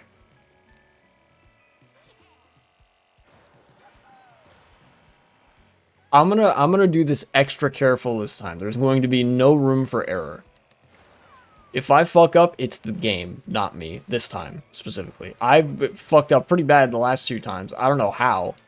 I'm starting to think that it might be an issue with the controls of this game that I already have voiced my criticism for on several occasions. Okay,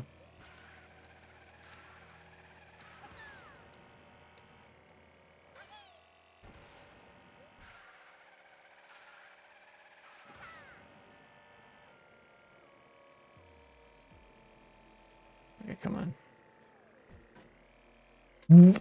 That is unhinged.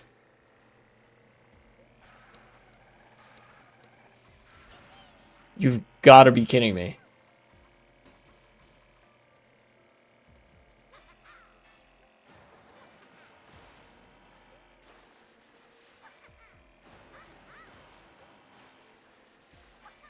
I wonder, does the Peach Medallion stay there if you hit the P mission?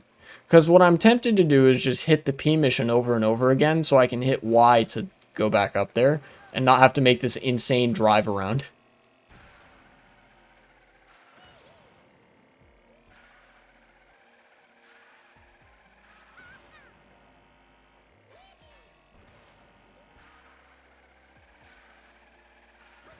Here, let's test it. So I can see the Peach Medallion there. I'm going to hit this.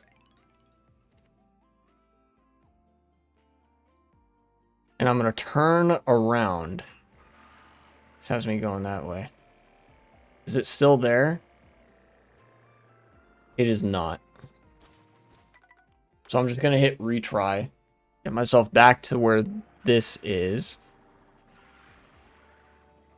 Turn around. I see you, fucker. Alright. You can't drive on that. Okay. I've learned something. You can't drive on that. You somehow have to get up to that leaf. With what exactly? Nothing? How are you meant to do that?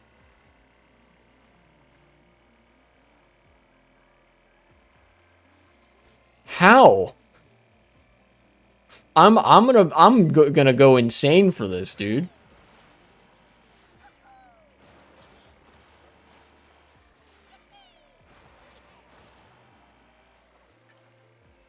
I'm glad Bowser Jr. is having a good time, because I'm kind of not. That's not true. I am having a decent enough time, but whenever some shit like this starts happening, it is very frustrating to try to muscle the game into submission, basically, if that makes sense. Alright, I've tried going slow. That clearly didn't work. Now what I'm going to do is just come at it full speed and see what that gets me. Alright, just going to go straight. And I'm going to go, whoop. Alright. So you can't drive on the stem. You can't drive on the leaf because it will smack you down. Who put that there? Who actually designed this Peach medallion in particular?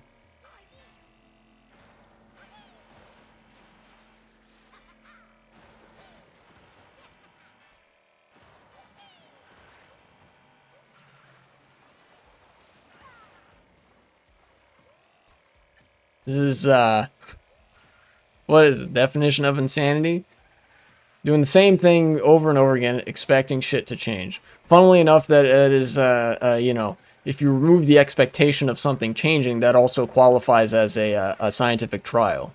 You know, doing the same shit over and over again, only you don't necessarily expect a change. You simply record the results of the same thing happening over and over again, potentially in different circumstances, etc., etc. All right. Dude. How are you supposed to get that? Look at the map. You see that leaf? You can't get to that leaf from the track right next to it. You can't do that. You can't jump from there and get the medallion. How are you supposed to get that medallion? There's nowhere else to jump from. This cliff is too far.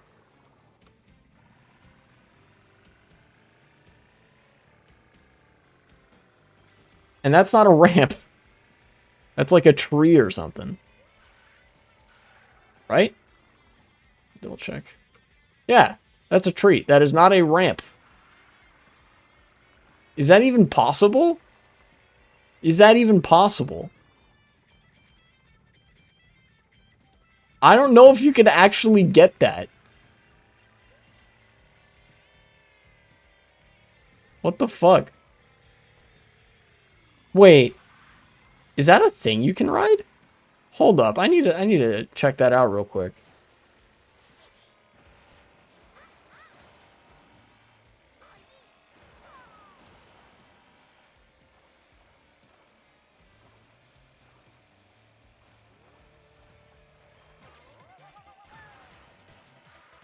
Okay.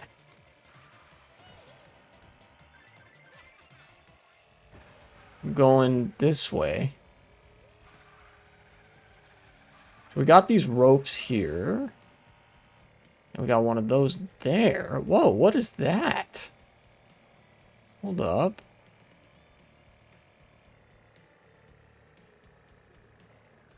Don't fucking drive off.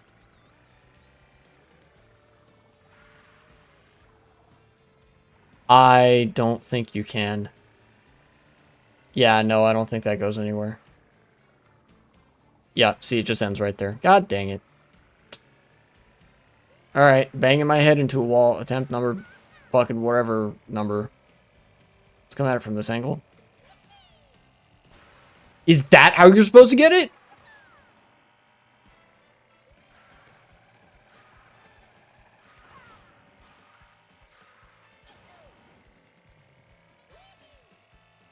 I'm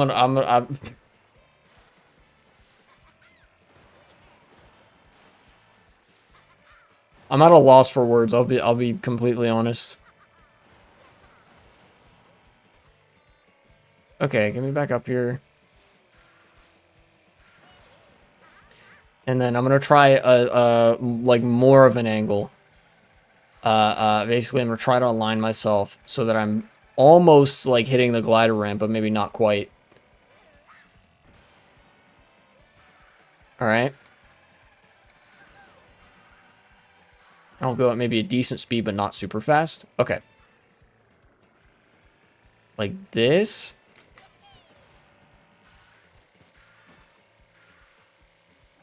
I landed on it, but I didn't get the medal.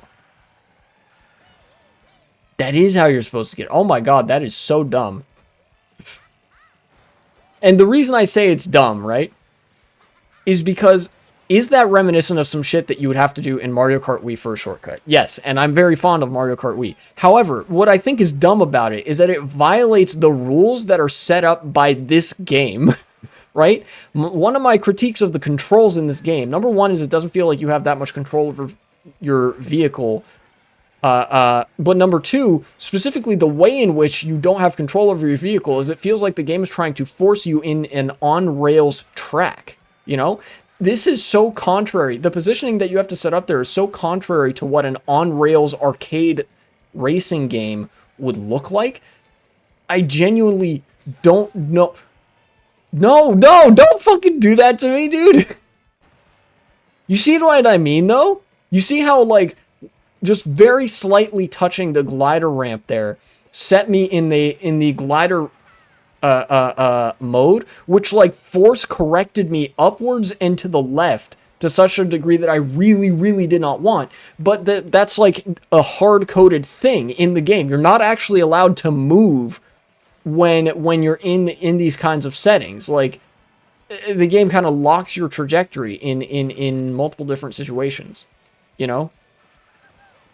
It just feels like there's not that much freedom of movement in this game, which is like, I'm not going to say it's fine, but if that's the set of rules that you want to establish, that's the set of rules that you want to establish. This breaks those rules.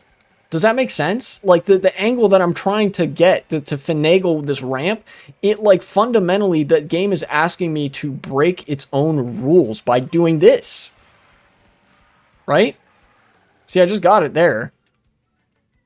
What the fuck? Oh, that is so whack. Alright, now let's go to... actually, I probably have to go back.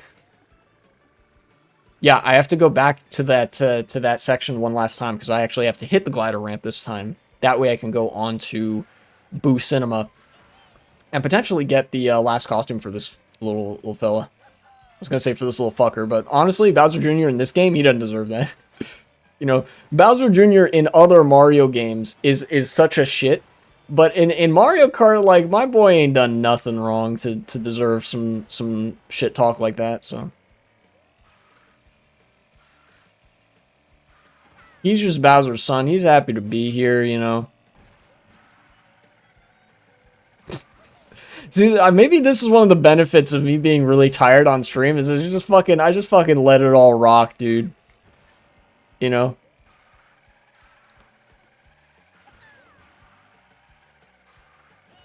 Alright. Enough horsing around, dude.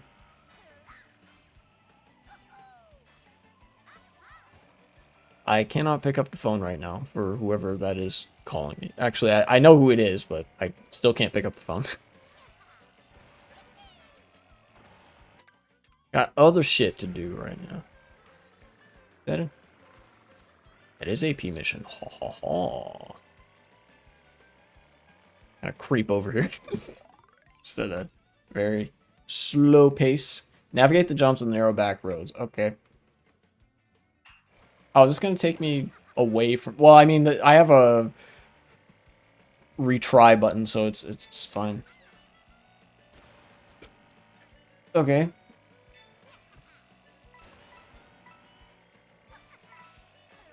Huh? Oh, okay. I was going to say, what, did I miss something? But no, they actually do want you to just fall hell far. Like, hell long distance. Oh, that was scary!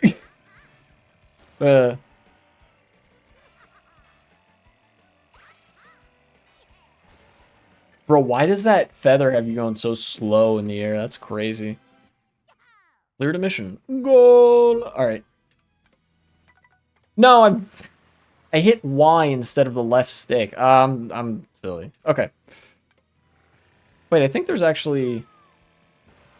Down here, there should be a route where I would be able to hop off to go towards Boo Cinema.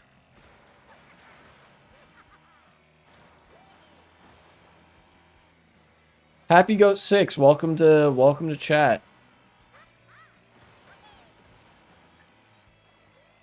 I was just expressing my displeasure at the increasingly both Huxleyan and Orwellian state of the world, and like having a miniature crash out over like random frustrating collectibles in Mario Kart World free run mode.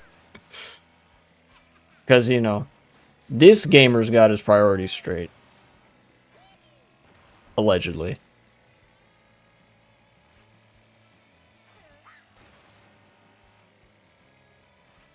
Right now I'm headed over to Boo Cinema.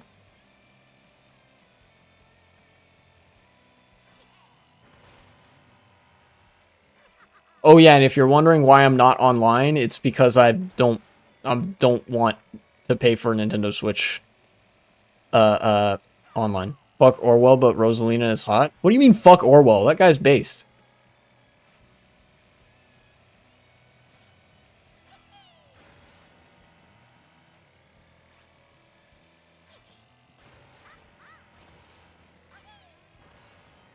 She's literally 9 feet tall. I have a type. I wasn't refuting the part that Rosalina is hot. I was refuting the part that that Orwell is cringe. Orwell is based and Rosalina is hot. We can have both of these things.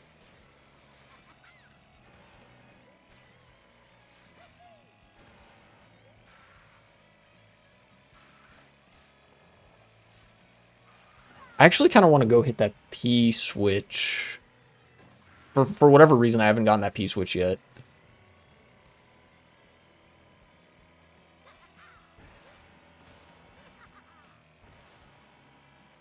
I have to... Can I make it? Kind of. Alright, I'm gonna have to back up a little bit for this. Come on. That was ugly, but... Okay, I didn't make it. God dang it. Alright. Yeah. You clearly don't know Orwell because if that dude was alive today, he'd call us both tankies followed by several slurs. No? What?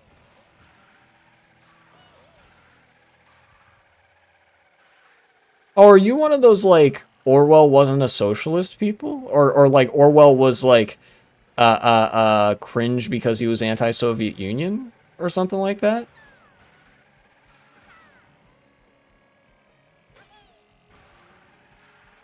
It would be really funny if George Orwell called you slurs, though. Like, not you specifically, but, like, called somebody slurs.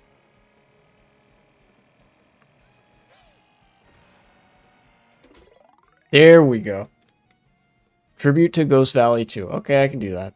Wait, is this actually Ghost Valley 2?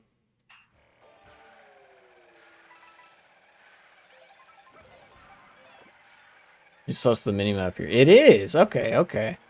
Yeah, this is straight up. It's Ghost Valley 2. How about that? Wait, actually... No, it's not? What? Wait a minute. I don't know how this is a tribute to Ghost Valley 2. The minimap is not Ghost Valley 2. At least I don't think it is. Yeah, no, it's not. Is it? It kind of is? Oh, hold up. I might have been, like, positioning myself wrong in the minimap. Okay, yeah, this is, I think, Ghost Valley 2. Yeah, okay, this is the last turn. Not just spent his entire life complaining about the Soviets, live in America, didn't have his priorities straight. No, he had his priorities pretty straight. Like, the 1984 is equal parts criticism of the Soviets and criticism of the Nazis, you know? Big Brother obviously represents Stalin, and fucking Goldstein is Trotsky, right? But then, like, the aesthetics of the party and its name, Ingsoc, is very obviously a reference to the Nazi party in Germany. You know? It's a critique of totalitarianism, and and fascism, which the Soviet Union, I assure you, was fascist. Increasingly so ever since Lenin fucking disbanded the workers' councils, you know? And these sort of, like... USSR is literally the best game in town. You are 14.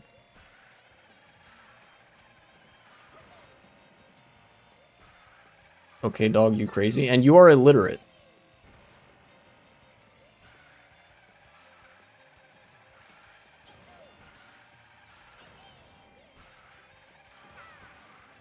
Horseshoe theory ass? Sure. Like, whatever.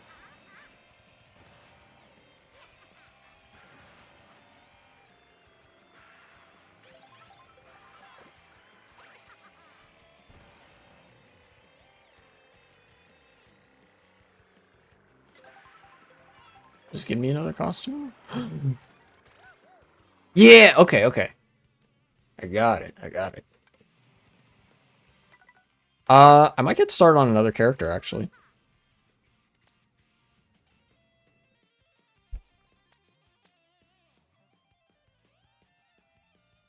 I mean, if that's the position you occupy, then, like, Orwell would probably call you a tanky. I doubt he would call me a tanky. You know?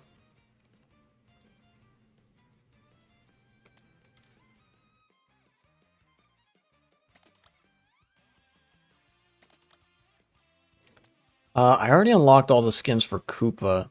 Let's play as Toad. And I will...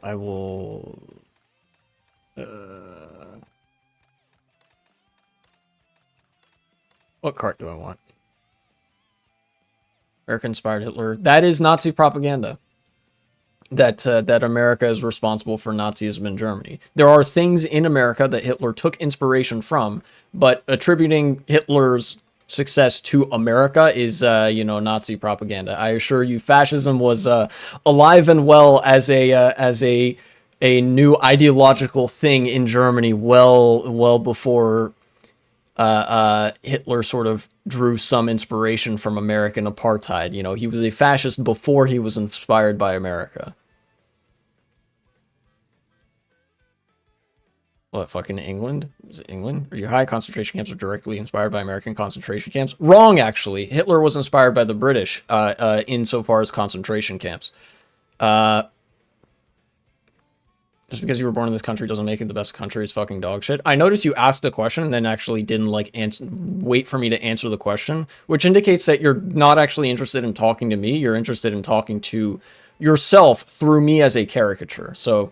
I'll let you speak into the void for, like, a couple more minutes, but, you know, if you're not willing to, like, engage with anything that I say, or, like, shut up about how Stalin was based, actually, stupid Westoid, or something like that, you are just a revisionist or something, then, like, I don't see the point in keeping you around. Again, this stream is contingent on you, like, interacting with things that I say and listening to the things that I say. Jesus Christ, you're such a dweeb. Dang, that's crazy. Burger? Simple Flips reference? Okay, who's the best? Nobody. Dog. We're talking about nation states. Nation states are fucking cringe. You see, this is what I mean. You're 14 and you're illiterate. You're thinking of things in terms of team sports.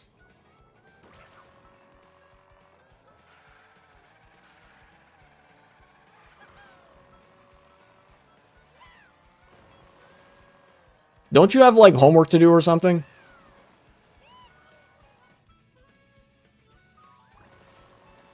True, Nazi Germany, literally other countries, same. No difference is we don't need to engage with their economic policies at all.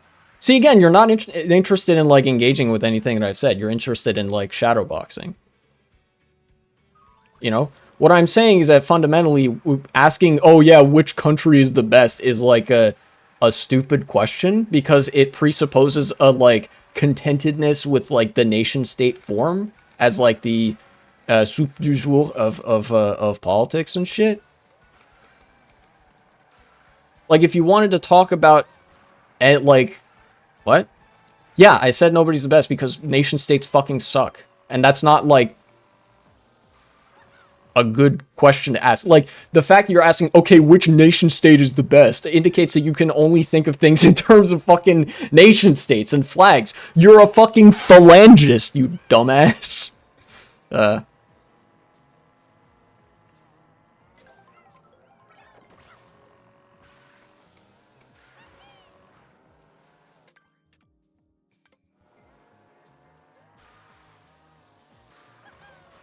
Also, of course, I'm interested in analyzing what, like, what countries have had successful policies and which policies those have been. You clearly haven't been around for segments where I've talked about the policy of the Soviet Union with respect to affordable housing. You know? Just because I believe that the Soviet Union was fascist more so than socialist doesn't mean that there's nothing positive I have to say about the Soviet Union. You know?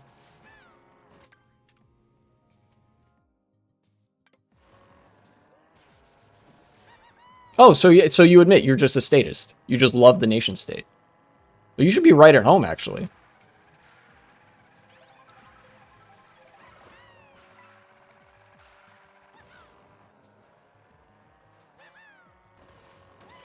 Honestly, I feel like with all the national security kind of rhetoric that neoconservatives engaged in the 2000s and the 2010s, I feel like all they would have needed to do is throw up a hammer and sickle and paint the flag red, and you would be saluting the flag and be like, yes, sir. You know?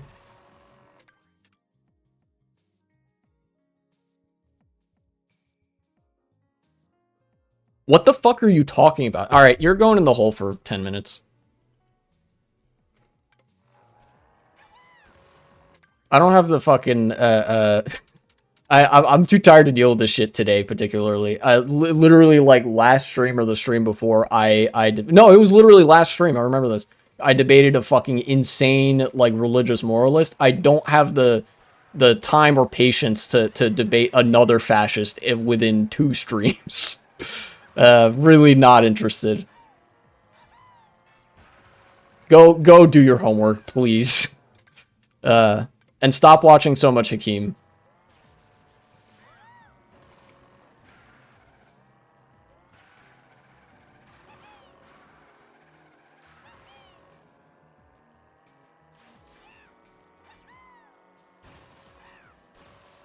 Oh, is that a P mission? It is.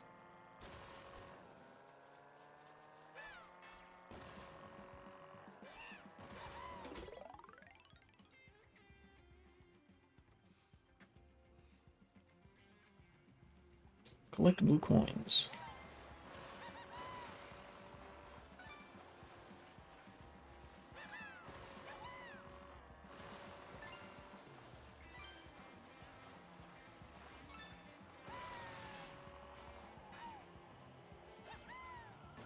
Oh no! I hit the fucking wall. Once I get to, probably once I get the next costume for Toad, like the last costume, I'll probably be done with stream. Because I usually only go for 2 hours, but I started a little bit early.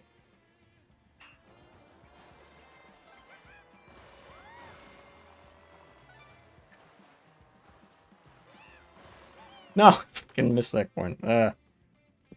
Water controls strikes again.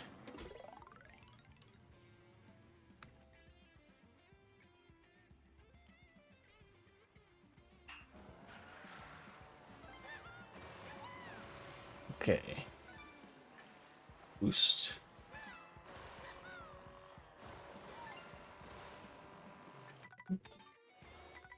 Water control strikes again.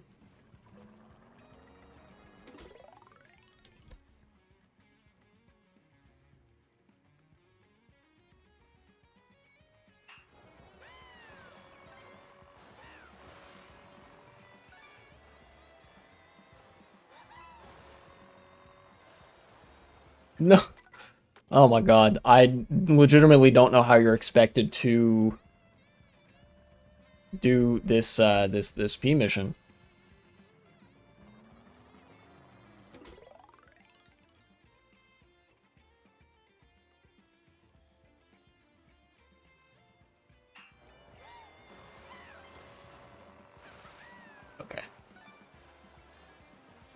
Let me try just... Yeah, okay, okay. You just gotta take it a little bit slower.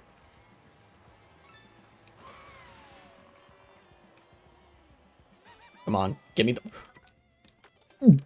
Why am I fucking bouncing all around in the air like that? Oh, man.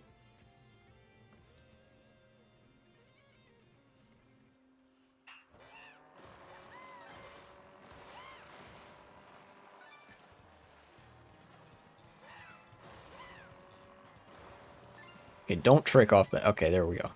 You just gotta not trick from that bounce in the water, and you'll be fine. What? I swear I didn't veer left like that, game. All right, let's give it another go.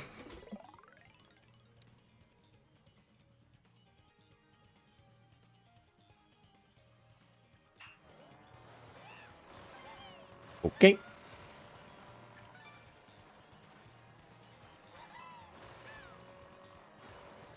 Don't trick there. All right.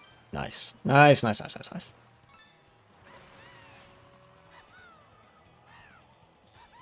Ah. What? I don't understand.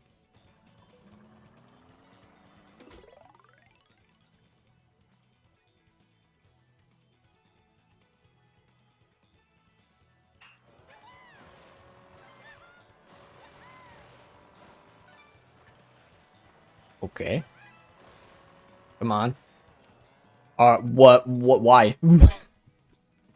Why did it launch me like that? Oh my god, dude.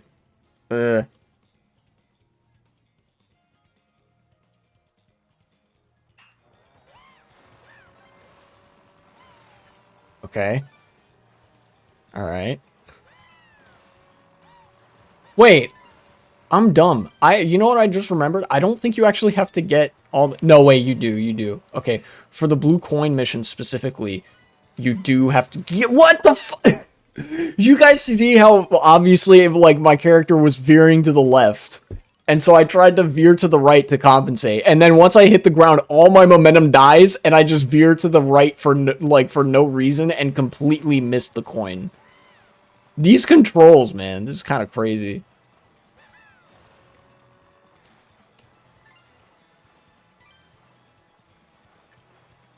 Okay, just go straight. Just go straight.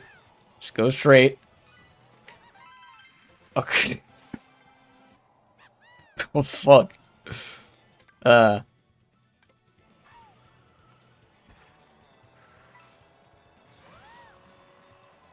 get me down there.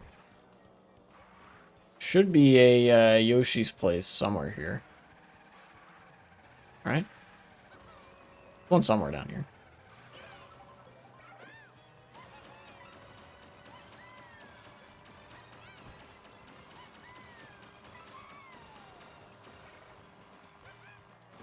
Bro, you know, actually, one thing that I didn't like have cause to mention at any other instance, because this isn't like a FGC channel yet. I actually, there was like a really wacky when worlds collide moment the other day. I watched some FGC stuff as well. I follow the news. I consume some political content, so I'm like aware of who is a political YouTuber and stuff. But I also like, I play fighting games. You know, I play Street Fighter, Street Fighter 6, Street Fighter 3, Third Strike, and so I'll see like the Sajam Slam and stuff. I watched the slams for Street Fighter 6. I also watched the slam for Tekken from Brawl Pro's perspective. That guy's mad funny. Apparently, well, I did not know this until I like watched the slam. Apparently, FD Signifier plays fighting games, which was really funny. There was like, I think it was Team FDX or somebody. FD Signifier was one of the players on in the Tekken Sajam Slam. I was like, what a fucking world, dude. What a when worlds collide ass moment, you know?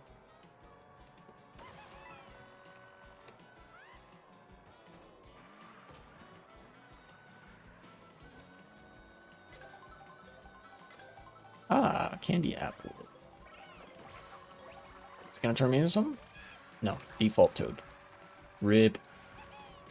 Like, I'm so used to seeing FD Signifier in the context of, like, talking down to white progressives, because that's all he ever does. It was just really funny to see the overlap between that and, like, the FGC as well.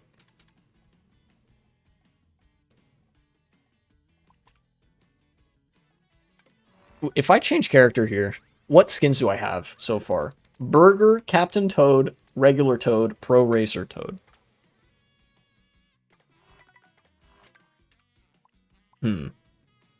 I just came from Boo Cinema, right? Where I unlocked Burger Toad. Maybe I'll go to DK Pass. That might be good. Yeah, I could go to DK Pass. Let's do that. I'll pick up some of these on the way out. Okay, these are just the same food items as before. Okay. And I am going the correct way.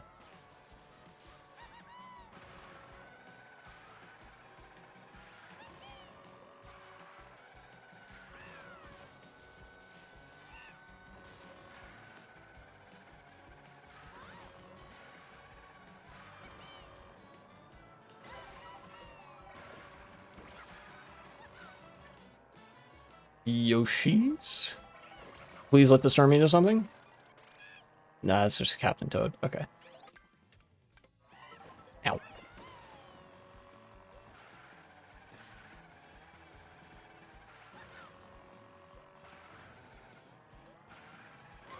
Thank you, Yoshi Food Truck.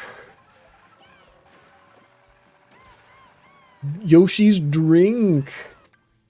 I hope it's not soda. I fucking hate soda. You know, I used to drink a lot of soda when I was in like high school and stuff. But then like after a little while I stopped just because it's like, you know, it was like kind of a happenstance thing where I stopped drinking soda so much because I knew that it was like a diuretic or whatever. And it's like, well, I want to make sure I'm hydrated, so I started drinking more water. And then like I realized that like drinking a lot of water, being properly hydrated, I also still had to pee a lot, and that sort of stuff. So then I was like, well, you know, I kind of just stopped drinking other things, for quite a while because like, you know, it would just be like drinking it for something that tastes good, and there was plenty of food, that tastes good as well. I didn't really feel the need to drink other stuff. I like, you know, for a long time I stopped drinking soda, and then like a little while ago, I drank like one of my favorite sodas again. I think it was like a couple months ago. I drank like it was like an orange soda or blood orange or something like that. It was really tasty, but it left me feeling like shit afterwards. I ain't gonna lie. You know, it was like really not good for your skin. It like kind of burned on the way down. And I was like, man, I used to do this like all the time. It's fucking cringe. So I'm kind of glad in retrospect that I stopped, and I'm used to just drinking water all the time now. Yeah. And it was additionally, it was kind of a deterrent when I learned exactly the ways in which soda was like really bad for you, because like that thing, like that tingly feeling that you feel in when you drink soda, is like it destroying your taste buds or something. It's like, you know, and in hindsight it makes total sense because it's a very acidic drink. I was like, oh well, that's not great. Then you combine that with the fact that I also have geographic tongue. It's like, oh, well, you know, maybe it was correct to stop drinking soda for a number of reasons. You know? I don't know. I was reminded of all that shit because I saw there was like a soda can, a soda item in this game.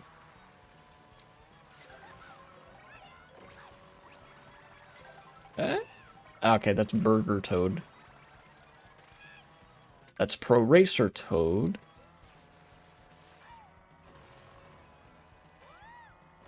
So I'm not going to be able to get anything really from this track, so I'll just kind of drive on through. Ah! God dang it. Where's a pipe? There's a pipe.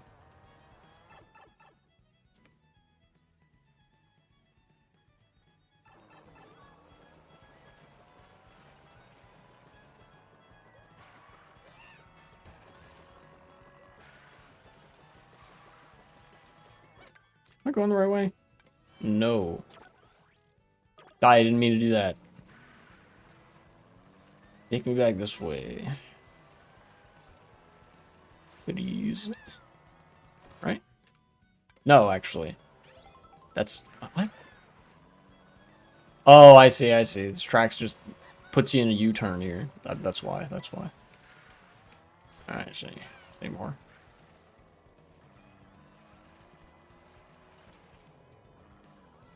Is there a point where I can... Oh,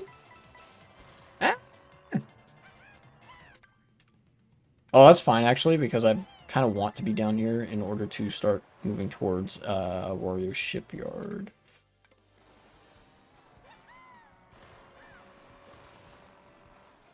Yeah, like I could have tried to find that up there, but this works.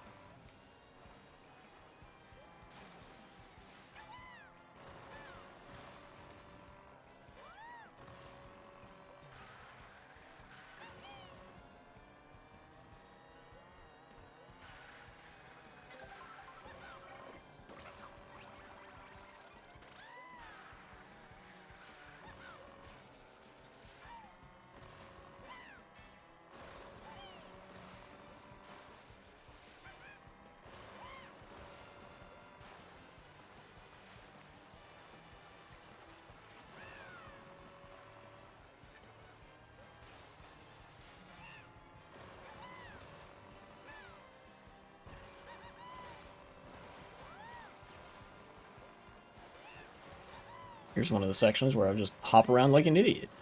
Fucking, that's how the water controls work in this game. You just trick constantly. Like that, kind of. Alright, where's the, there's the Yoshi's place, okay.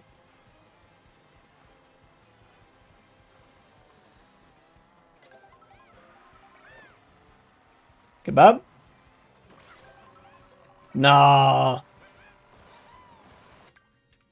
Kind of disappointed that none of the, whoa, okay.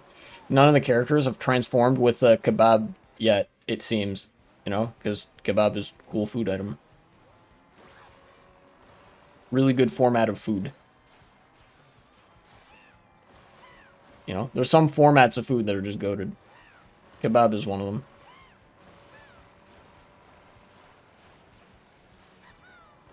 Sandwiches are another one.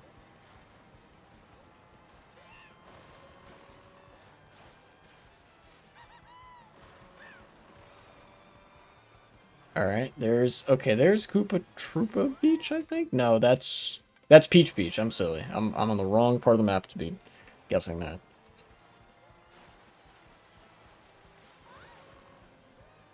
And there's a Yoshi's place. Wow, how did I not notice that before? Okay. I've driven 2,600 kilometers and get a little blue star. Okay. Ah! Alright, fine. Fine. Have it your way. Water controls. Fucking get me up there. Damn. Yuka! Give me the Yuka. No, it turns me into default Toad. Wah. Lame. Lame. I wanted fun Yuka transformation.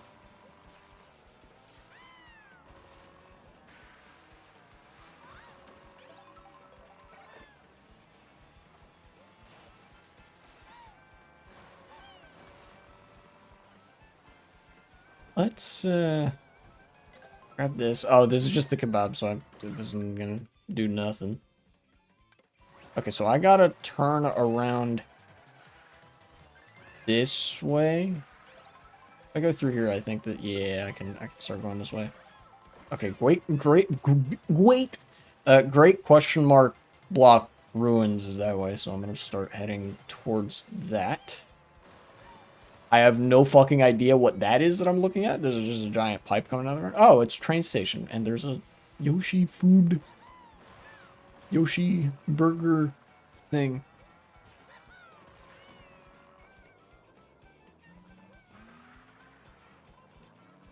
Ah, pizza? P mission. Okay, hold up. Yummy. Default toad. Okay. Catch major air to get to the goal. Okay. I haven't done this one yet, so I'll do it, but really want to find that last thing.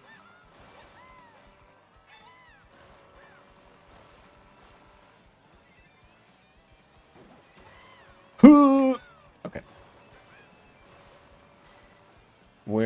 There it is. Ah, okay. Nice. Cleared a mission. Very nice. Yeah, I think I want to probably roll around along the south here.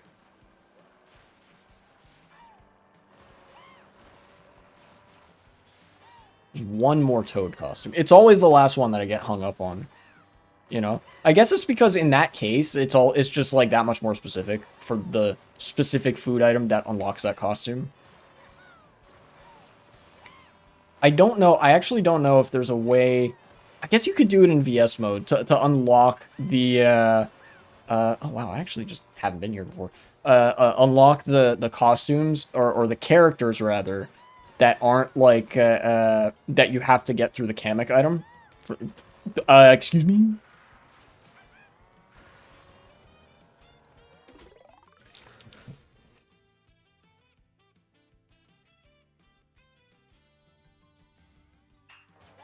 Like I think you'd have to get lucky in versus mode to like see just a bunch of people like a bunch of computer players getting that item from like random item boxes and stuff. Because like I said, I'm not paying for Nintendo Switch Online, so can't play online. Uh, but I do still want to unlock stuff within reason, right? Like I'm not getting all. You see that how many like P-Switch missions I've got down there? 255. I'm not going for all fucking 394 P-Switch missions. I already went through the trouble of getting all 150 question mark panels, and that was really annoying. So, you know, I feel like I don't feel any real obligation to do the other part of that. I need to hang a left here. Yeah. Yoshi food truck. Give me. Oh, wait a minute. This might be the thing. Nope, Captain Toad. Wah. What are you gonna do?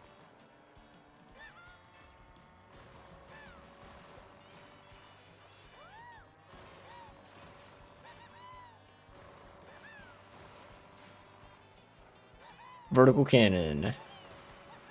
Custom Tracks did it first.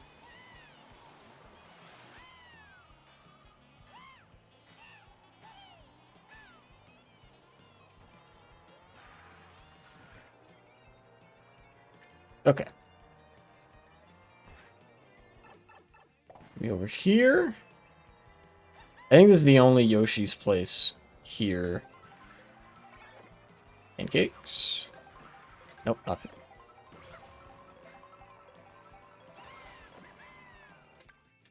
Now where am I going? To the left a little bit.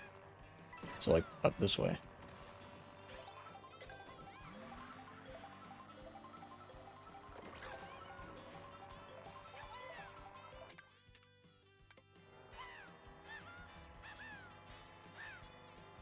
Yeah, that way. Okay, there's Dino Jungle over there. What is that?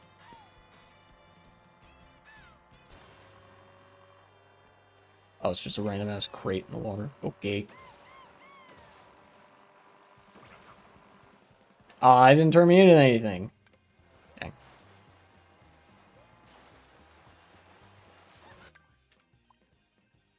Is this gonna take? Yes, it is. Okay, this will take me to Dino Jungle.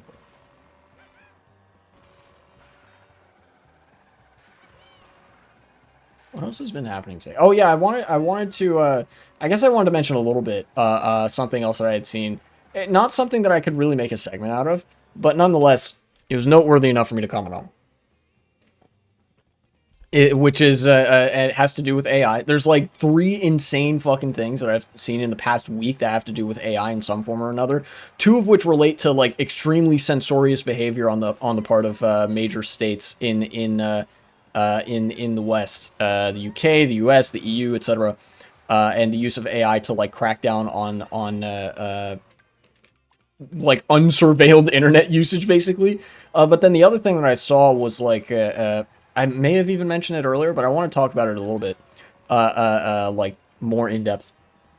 CEOs have been like creaming themselves over the possibility that they could just like fire workers and replace them with AI to such an extent that they're like people have taken photographs of billboards that say like don't hire humans, hire AI, like fire your human employees, replace them with AI or some shit like that. And there was one CEO that was directly quoted as saying like AI doesn't ask for a raise or go on strike. Just such a deeply, deeply anti-human, like good things perspective to hold on you know, well, everything to like to just completely automate the job market and economics in general away from humans and serving human needs. I think it kind of speaks to one of the essential parts of capitalistic production, which is that production is engaged in and business is engaged in, not for the sake of human needs being met, but for the sake of profit, which means that, like, if something is not needed, but producing it is profitable, it will be produced anyway. If something is needed, but producing it or distributing it or whatever is not profitable, it will not be produced or distributed. You know, there's a dissonance there. And one of those things that is needed is employment and labor, right?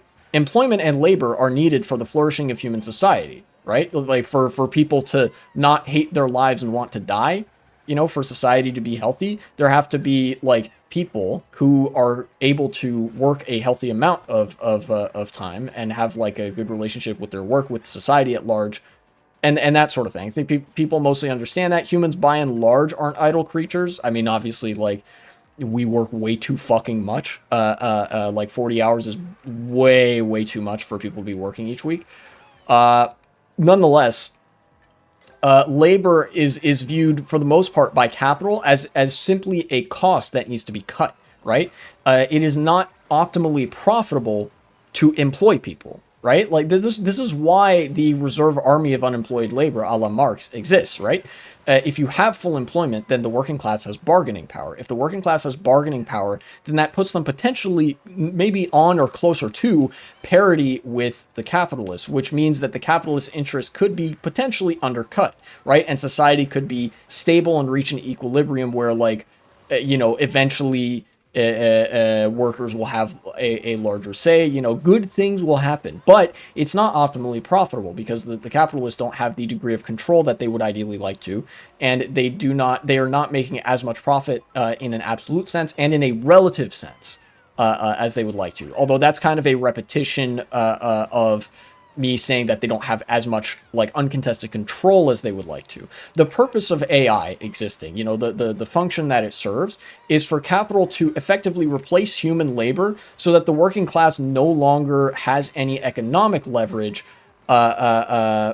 with which to challenge them. The problem is this is also unsustainable, right? Like this is, it kind of is a paradox where if you replace your entire labor force, right, then there's no barrier between like them and you insofar as killing you. Does that make sense? Where like all of the illusory narrative that like, oh, you know, they depend on us, so like they obviously can't kill us or whatever, that narrative is shattered because now like there's such a complete degree of separation that the conflict of interests there, it literally, like the class conflict, is quite literally unsuppressible.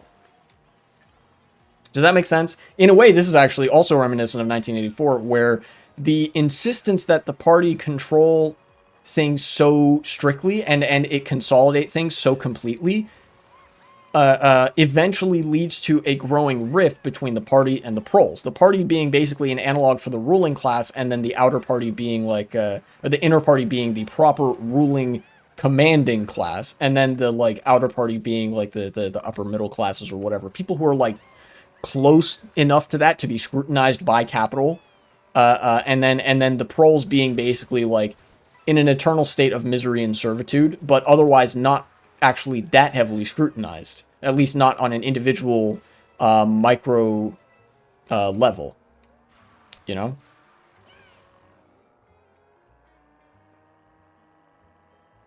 Basically, what I'm saying here is that there's a fundamental contradiction between the interests of labor and capital, such that capital is incentivized to constantly undermine labor, even when it would like be a detriment to literally everybody in society to do so.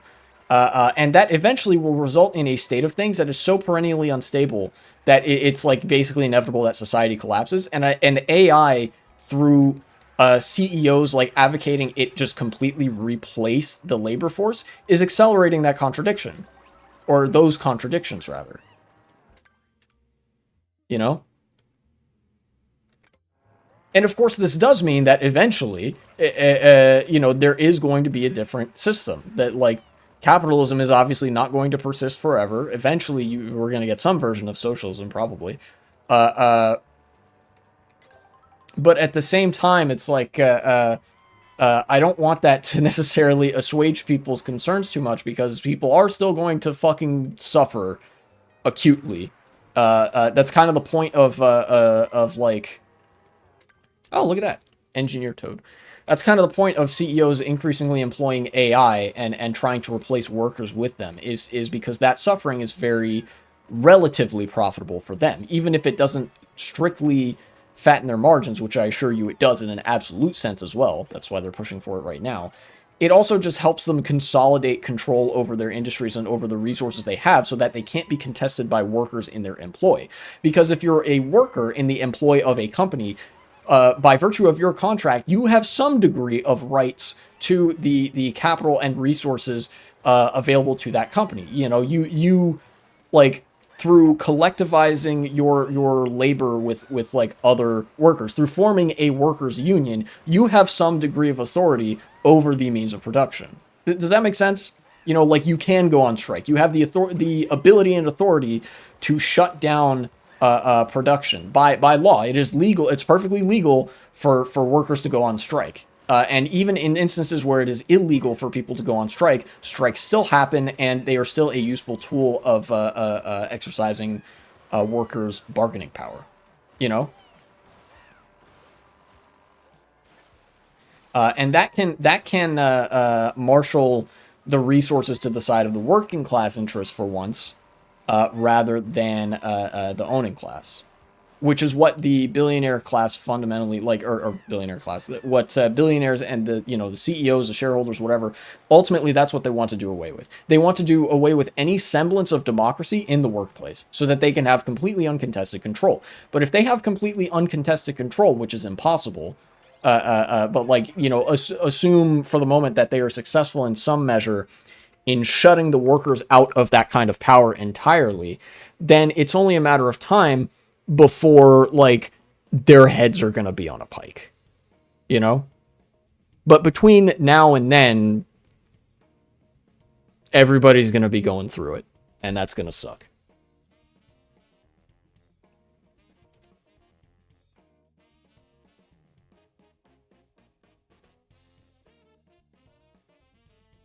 I don't think that's going to become a segment. Hopefully I made sense during that. Anyways, I am going to... Oh, actually, let me not exit there yet. I'm going to raid somebody, and then I'll be done with stream.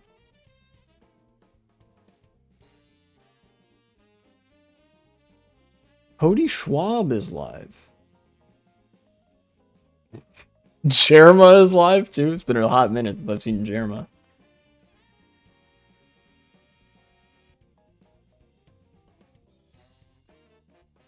Wait a minute. IFA B, video gaming transsexuality.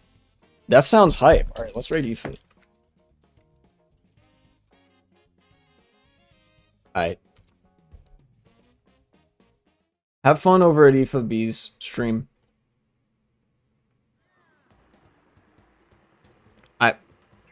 Why is he looking at me like that?